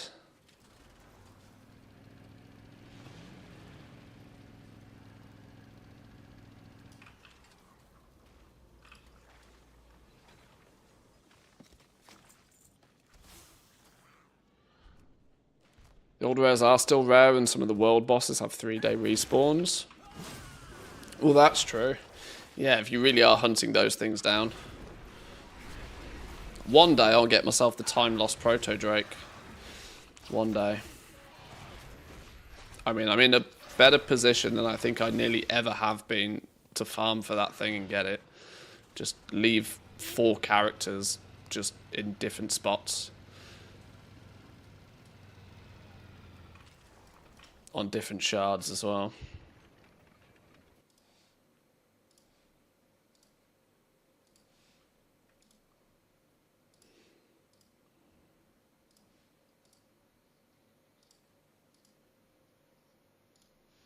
What's the damage?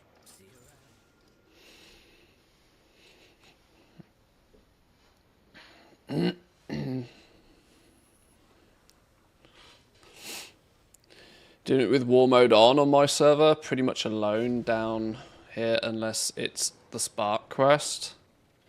Yeah, I thought about flicking war mode on as a option. At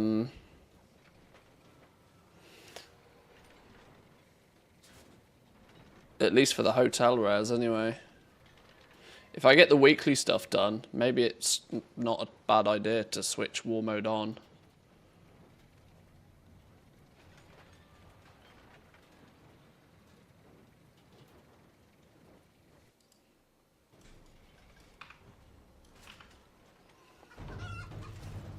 Oh, hang on. I've literally just done that and candy spawned.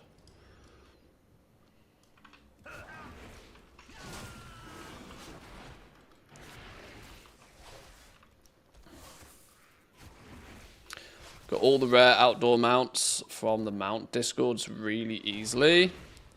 It was in Legion though, so I can't say if people still do it. I think these days, more than anything, it's probably one of those things that is people are more likely to try and sell it to you.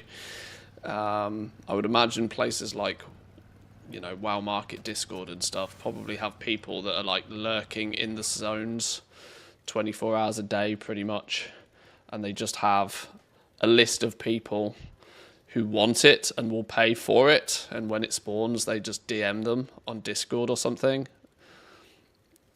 I would imagine that's how it kind of goes down. I kind of think that that's probably how a lot of the black market auction house stuff gets sold.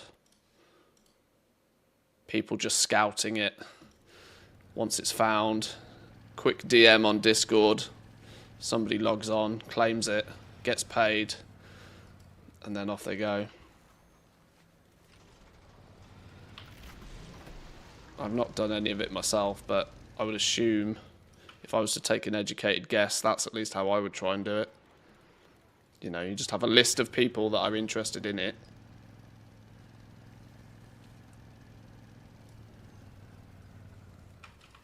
And you DM them, and whichever one DMs you back and logs on fast enough gets it.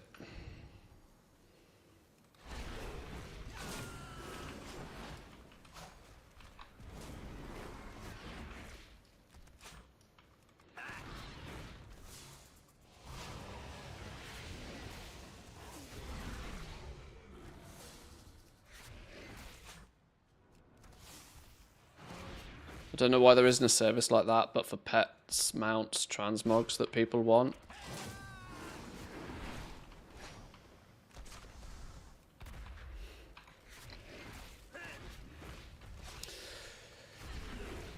Well, there's not many. I mean, they're for things like the time lost proto, where there are guaranteed mount drops on very, very long respawn timers, and same with pets and stuff. I imagine there is. Like, there is nearly nothing in this game that, if somebody wants it, somebody isn't selling it.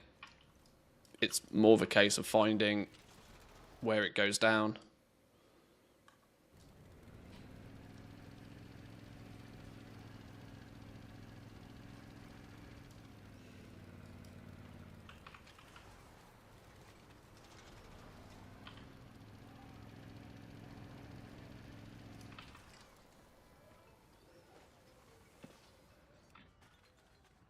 Mages out of anima?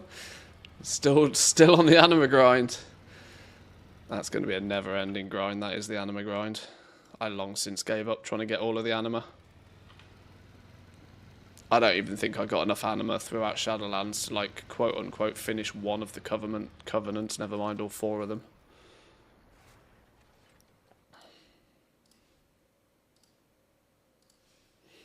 That said, the resonance crystal grind in the War Within is going to be real. Like, the amount, this number, the total number needed on all the things, seems to only ever go up. Never down. Never down. I've got 123,000 resonance crystals, apparently, across my characters, assuming to all the things. I need 514,000 in order to buy everything. And we're only in 11.1.5. By the end of the expansion, it could be 1 million plus resonance crystals to get everything, which is bananas.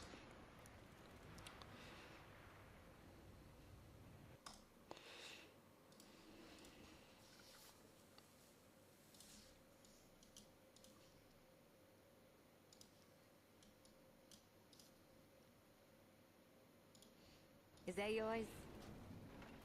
Yeah. I saw the junk wall spawn somewhere.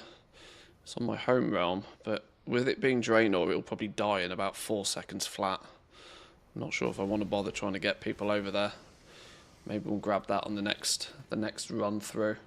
We got 1, 2, 3, 4, 5, 6, 7, 8 rares killed on this team though. That's good enough for now. That'll do. That'll do. Had almost 450k crystals before I started buying the Undermine pets to sell. That's a wild amount of resonance crystals. I don't understand what you were doing in Season 1 to get that many. That's crazy.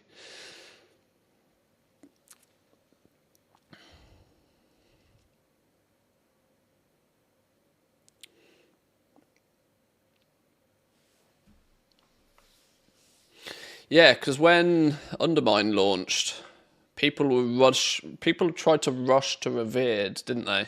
Because at Revered you can trade, is it 6,500 crystals, I think, for the Undermine pets? And to be honest, I'm more interested in converting gold into crystals, not crystals into gold. If I could buy crystals, if I could buy resonance crystals with gold, I'd be a happy goblin.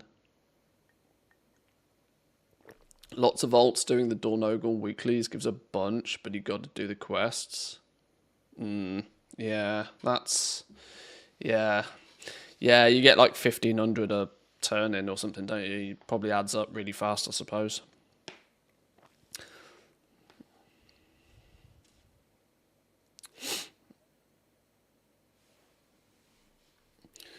Right, I'm going to... Oh, hang on. These dudes are level 78. 78, 78. Well, let's get these up to 80. There's no point having these knocking about at 78. Let's get those up and running. Let's put you down in the corner for now. And let's get the Demon Hunter loaded up.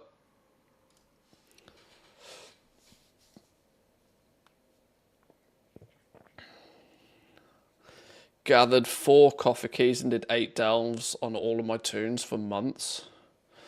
Yeah, that'll do it. That'll do it. Okay. Yeah, I definitely didn't do... You probably did more delves on one character than I did on all of my characters then in Season 1.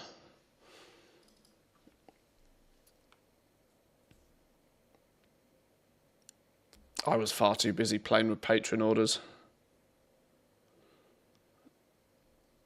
That has mostly resulted in being a big old stinky waste of time.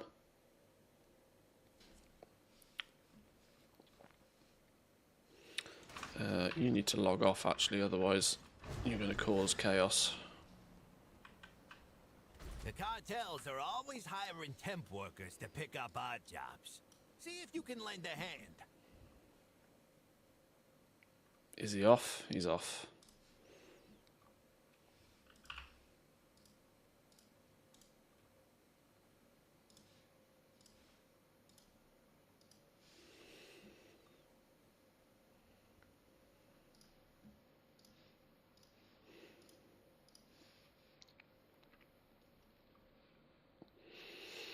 Was a nice way to gear the ult so they'd be able to kill a rare solo instead of having 10 characters with 400 item level. Yeah, I get that. I'm going to have to think slightly constructively on how I might plan on gearing up all of these level 80s. Well, not gearing up, but that exact same thing, really, making them content viable, should we say? If even if not like geared.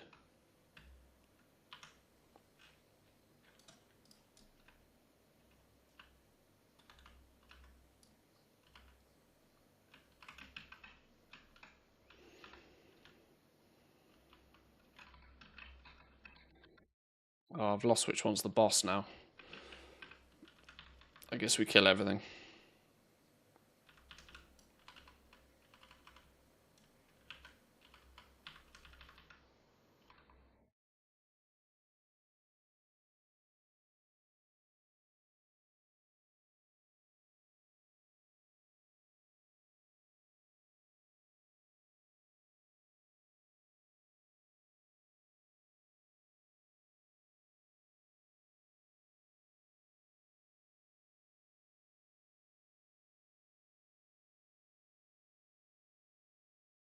Get a lot more crystals on your tunes too. If you took the 100 disc fragments weekly, you can even grab it from the adventure journal. Oh, you might be right. Well, I say you might be right. You absolutely are right.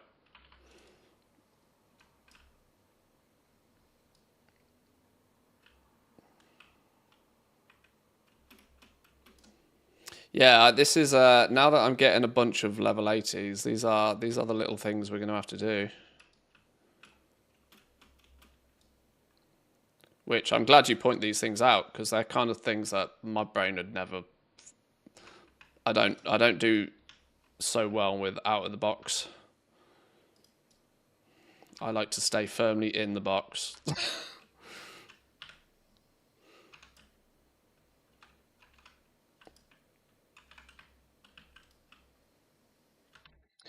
Being able to see things in this dungeon would be handy as well, though.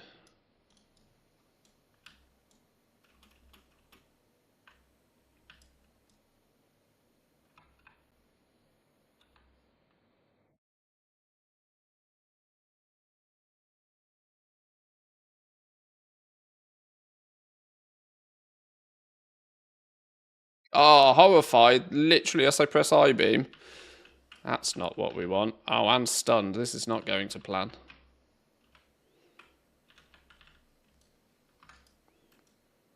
Nope, stunned again. Flipping hell. No! Stop it! Get eye beamed.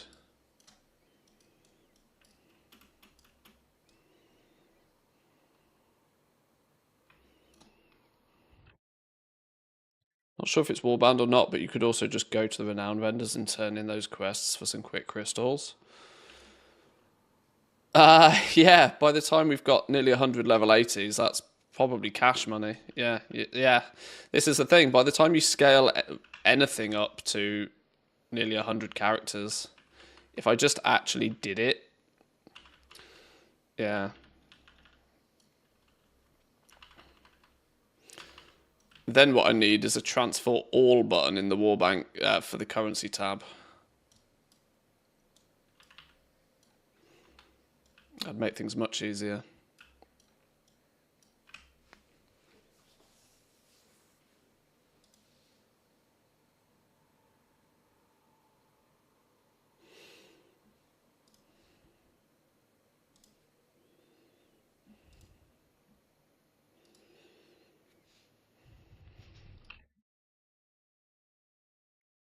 I reckon... Oh, no, hang on. This dude's quite a little bit further ahead than these three. 3, maybe 4 more dungeons. These dudes will be 80. There'll be another team.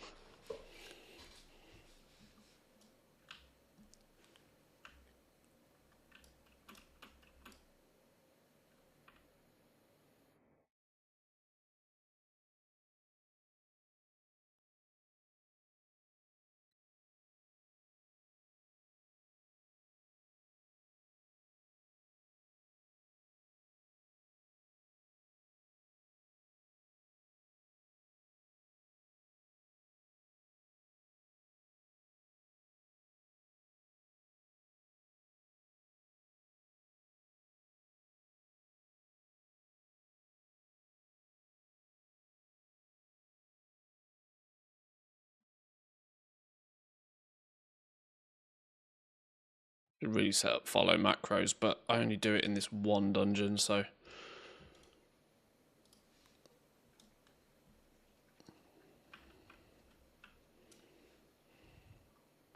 There's an add-on for that, currency transfer helper.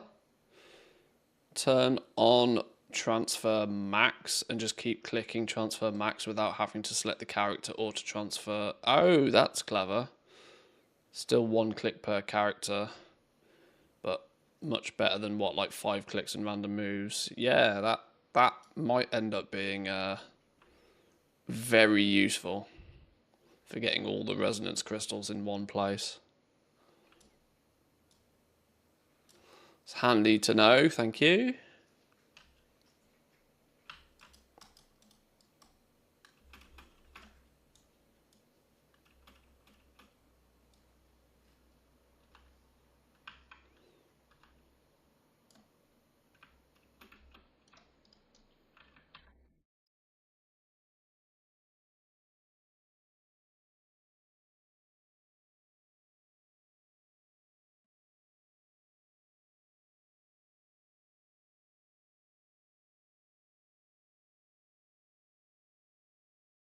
I meant to look up some of the skips for these dungeons yesterday, but after streaming last night as well, it got a little bit too late.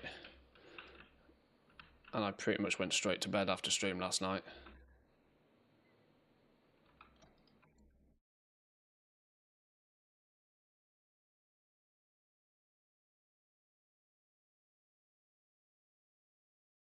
Oh, hang on, I'm actually really taking a lot of damage here. Like, scary amount of damage.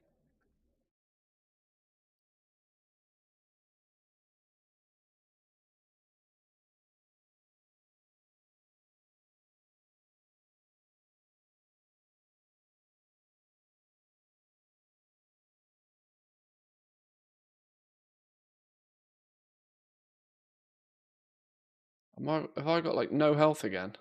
No, I was having this problem last night that for some reason I was feeling a lot more squishy, and I don't really know why. I think it's the talent build that was shared with me. I think the talent build is probably better, and it actually does feel like higher DPS, but it seems to be at the cost of a bit of survivability. And I'm a dum-dum, I don't know how to play Demon Hunter, so I need maybe a little bit more passive survivability.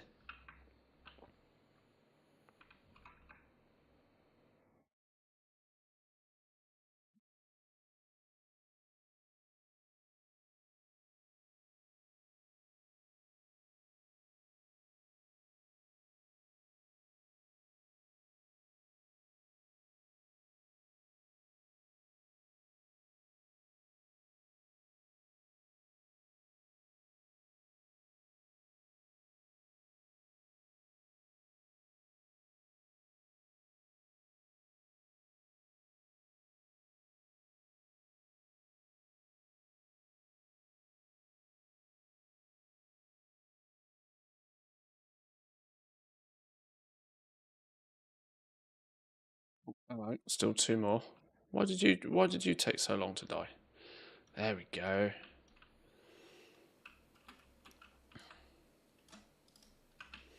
How much experience do you get for killing the actual mini bosses in the middle? Is it worth doing? Let's see.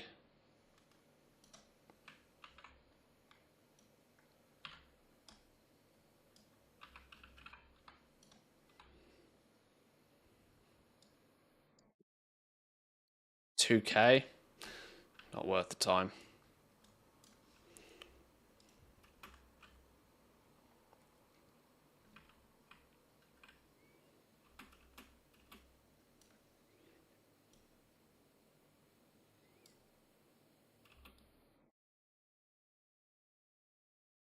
We're much faster though now we've enchanted and gemmed some of our gear. We're about 30% faster than we originally were. Unenchanted, which is cool. Does mean I can zoom through things a little bit easier. And in theory, it should shave the runtime down as well.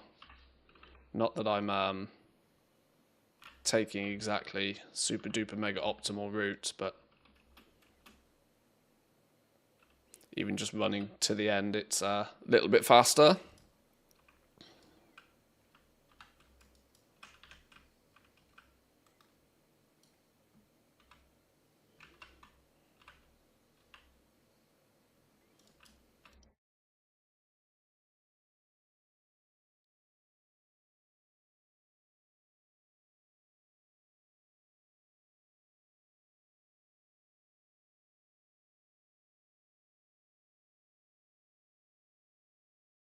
Wait, why are these dudes not getting any...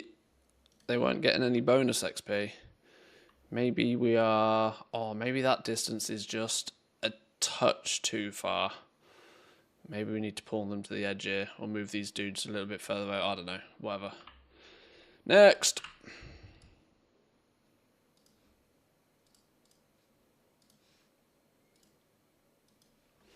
Two more, I reckon, if we're lucky. This dude's going to hit level 80 this next run, but these ones are slacking for some reason.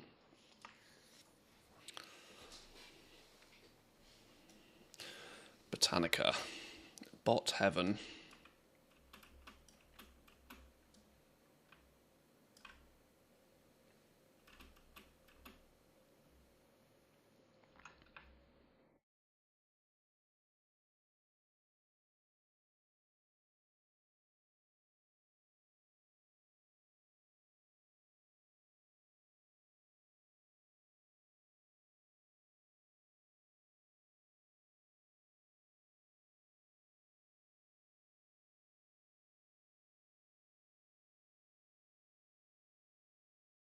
I don't know what happened there.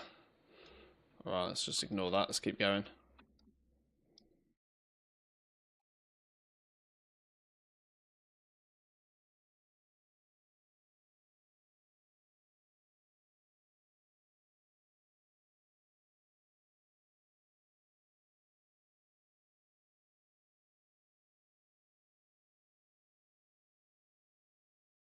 Oh my god. Oh my god, the damage. Why am I taking like a bajillion damage all of a sudden? What was going on there?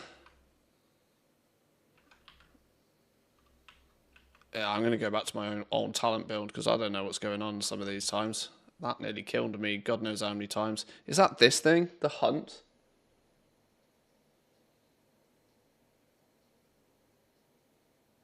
No. Something caused me to take a ludicrous amount of damage then.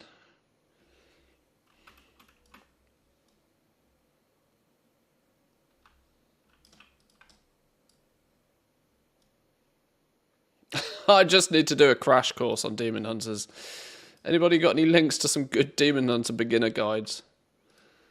For dum-dums. Demon Hunters for dum-dums.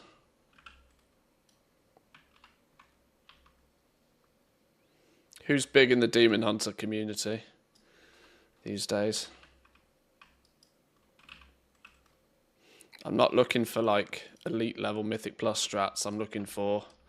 I'm a dum-dum and have just started playing Demon Hunter. You know you're supposed to pick up the purple orbs during the fight.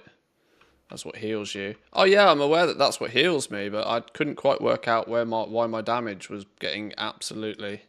My health bar was flipping zooming.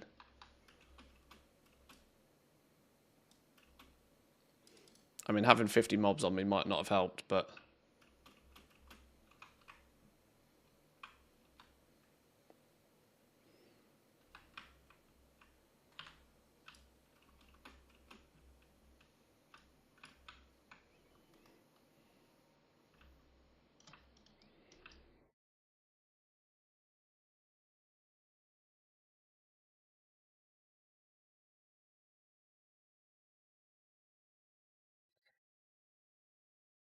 The best guide to a demon hunter is to play Rep Paladin. I sense some bias there.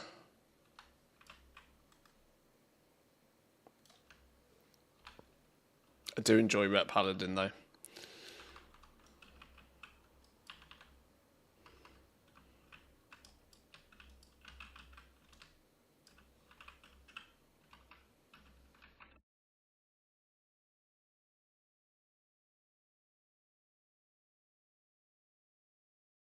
Did this dude hit 80? He did, yeah.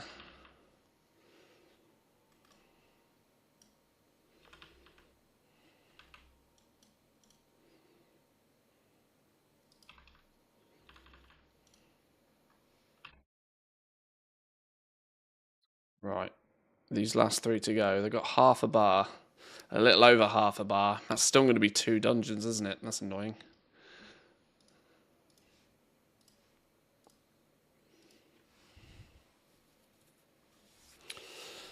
Best trick for Demon Hunter is don't stop moving. Demon Hunter who stands still becomes a purple carpet. Noted.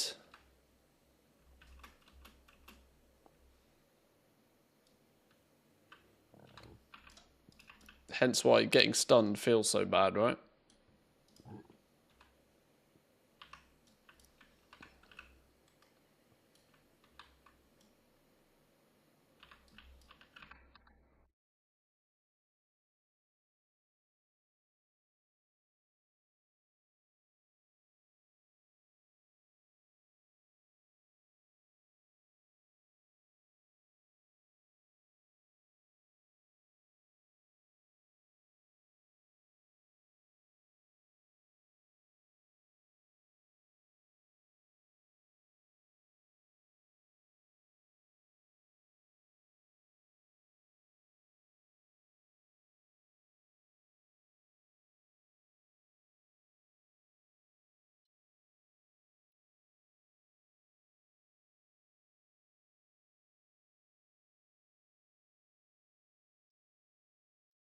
Oh my god, these fears are not good.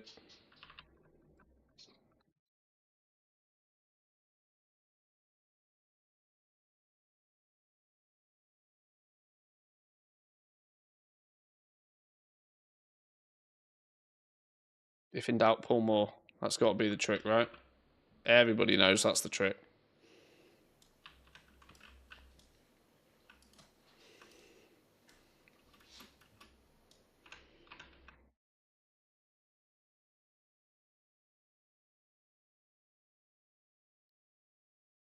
I'd second, then move constantly. So it's Demon Hunter for the ADHD crowd. Is that what we're saying?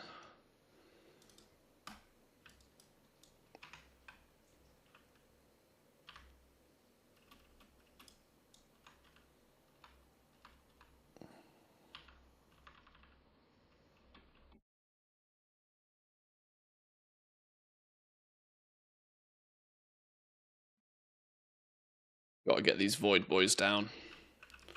These are the guys that screw me over.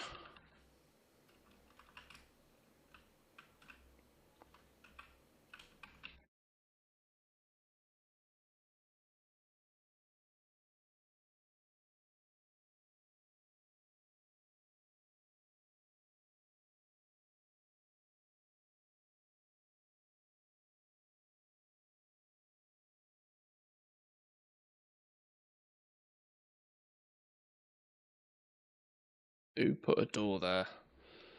Can we just go straight to the bosses, we reckon? Do we reckon we got this?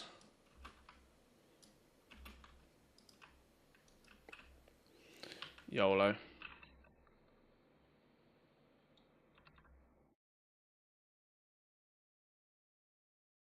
All gold, all gold, all gold.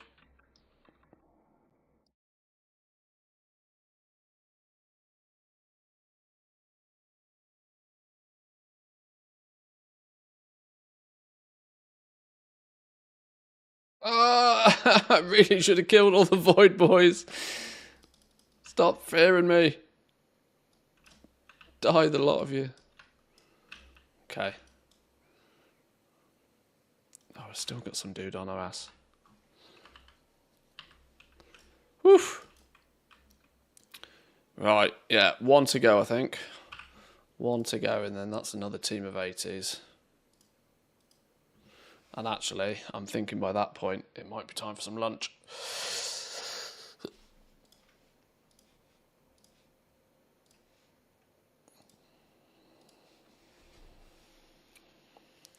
With the monotone skip, you pull exactly 0 of them. The full run is like 50 seconds.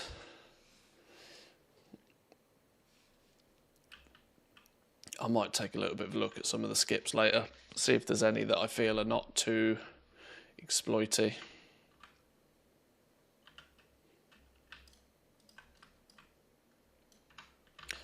But ultimately, I'm not really, while it would be nice to do this a touch faster, there's something weirdly lethargic about this. Just like absolutely mass genociding entire dungeons solo. Way back in like BFA, for example, you know, in the old days of multi-boxing, one of my ultimate favourite things to do was put teams of 5 characters together and try and solo the dungeons.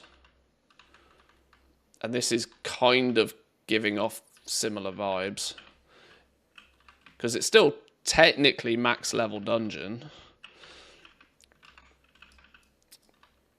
And we're still soloing it, which is good fun.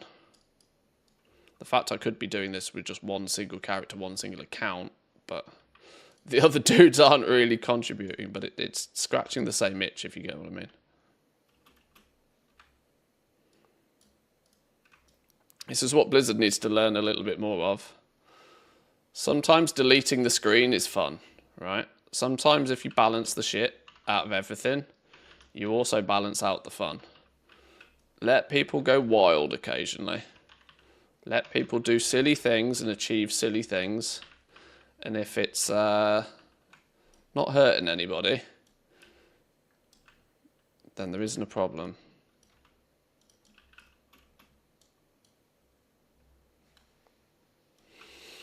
I had another read through about the player housing. The words they used saying the current main professions to be able to craft housing decor doesn't mean there isn't room for another profession in the next expansion pack. Well, they said that they're going to utilize the current professions, yes. But rather than introducing a new crafting profession, I think were the exact words they used. But it does leave the door wide open for a new gathering style profession. Which would also, in my mind, make quite a lot of sense. Because if they're going to add new gathering mats that are like decor-focused materials, the screenshot they gave had like some wood thing or something. I can't remember what it was called, but there was a new blue item, a new rare item that you could see in the screenshot that was, you know, clear as day going to be the new item that would be needed when crafting decor stuff, you know. It wouldn't be outrageous to assume that a new gathering system, maybe not a whole profession, but something integrated within gathering. Yeah, like, you know, lumbering or something is very gathering-esque. It's not crafting specifically. Heck, they could even make it like a secondary. They could make it baseline for everybody. Hint, hint, wink, wink, Blizzard.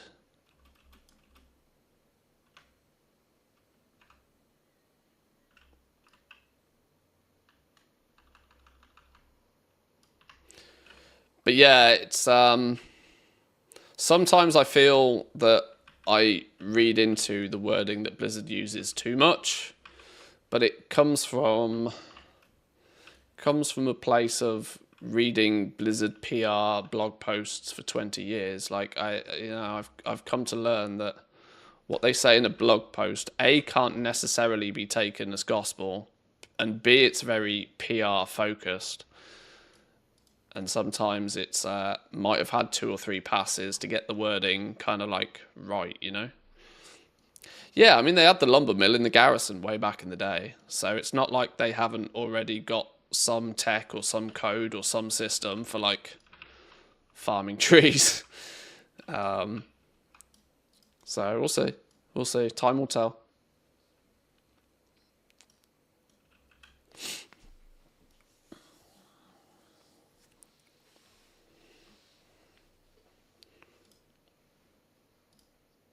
Stop chatting. Let me kill you. There we go.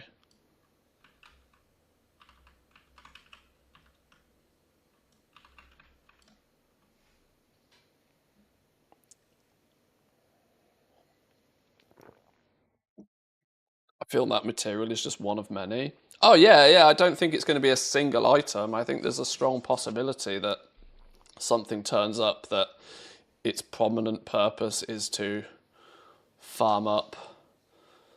Oh, it didn't pull in the other dudes like it sometimes does. Maybe if it doesn't transition to phase 2, then that doesn't have, I don't know, well, maybe I killed it too fast. Did they all hit 80? Yo, they all hit 80. Beautiful. Beautiful, beautiful, beautiful. There's another team of 80s done.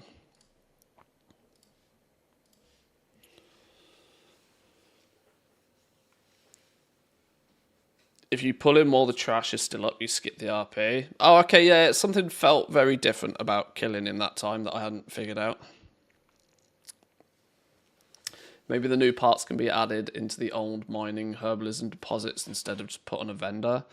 Well, I do hope that any decor item that is crafted is treated like normal crafted stuff. You know, that some effort has to go into making it from somebody at some point. Now, whether that is by gathering materials or whatever, putting items on a vendor is the absolutely most brain-dead, boring, uninspiring way of solving a problem, which I would hope to not see.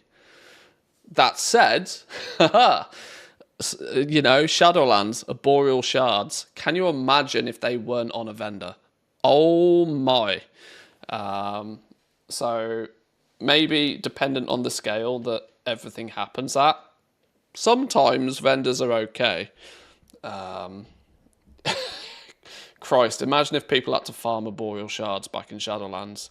Lord have mercy, the price of Legos would have been bananas. But we'll see. We'll see. It'll happen soon, I reckon. I don't think we're too far away from. I don't know if housing is a system that's ever going to really hit like a traditional PTR.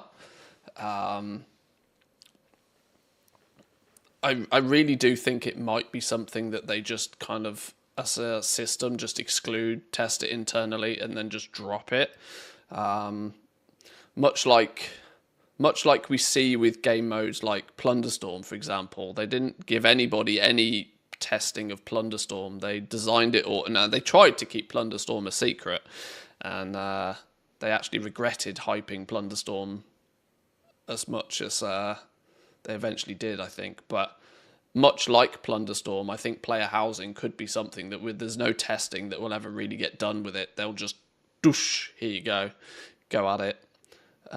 What we might see though is, even though we might not get to test on a PTR player housing before it turns up, there's a strong chance that the patches before it comes out, the PTR for those patches will start giving a lot of indications to what you craft with what professions, and are we going to see something from every expansion straight away, or are we going to say, like, okay, for the launch it will be classic Burning Crusade professions, for example, that will have some bonuses added to them, and they'll add more later, who knows. But I have a theory that for housing they plan something similar to the BFA allied races and will release it in the final War Within patch as a pre-order only bonus. I really hope the marketing and the sales team doesn't get too strong a grip on it. I really hope they don't make it a pre-order bonus for Midnight. I think that would feel... I think Blizzard needs to take all of the positive press they can get with this one, especially after this patch. 11.1 has rubbed a lot of players up the wrong way. A lot of people were not pleased with the raid overall. The balancing of the raid, and if you can get past that little speed bump in the middle of it, the ease of the final bosses has also, so there's quite a few players that have been displeased with the raid this season. The 11.1.5 patch with all this time gating shenanigans has annoyed the shit out of a lot of people.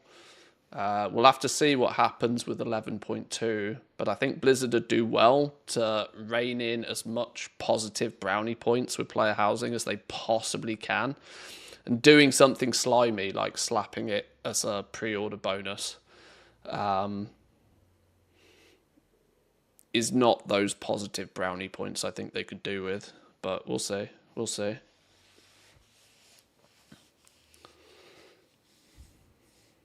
Or do any sort of, slimy early access for it or something. 3 days early access to housing if you pre-order or something. You know they'll probably try something like that because sales and marketing and, money will get in the way. But we'll see. Anyway, boys and girls, I'm going to go get me some lunch. I'm getting pretty hungry here. Thank you for stopping by. We'll be doing a little bit more leveling of these teams and a little bit more rare farming. The journey will continue. Once everybody's level 80, once everybody's fully leveled up, we can look at maybe potential ways to get them some reasonable, quick and easy gear. I think doing some of the actual night hold stuff can get you some basic gear pretty quickly. We'll figure it out. We'll figure it out. But thank you for stopping by. Come say hi on the Discord if you're not there already. It's quite quiet in the Discord at the moment, but there's not a huge amount going on with goal making in general, so I'm not surprised by that in any way, shape, or form. Yeah, we'll be back tomorrow. Tomorrow's Friday.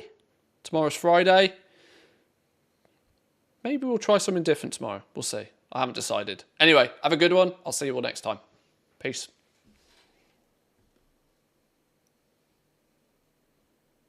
Is Bear on? Should we sling you all back over to Bear? She raided us yesterday. Hang fire, boys and girls. I'll send you all over to Bear if she is on. No, she is. Let's send you all back over to Bear. Bear was kind enough to raid us yesterday, so we'll share the love.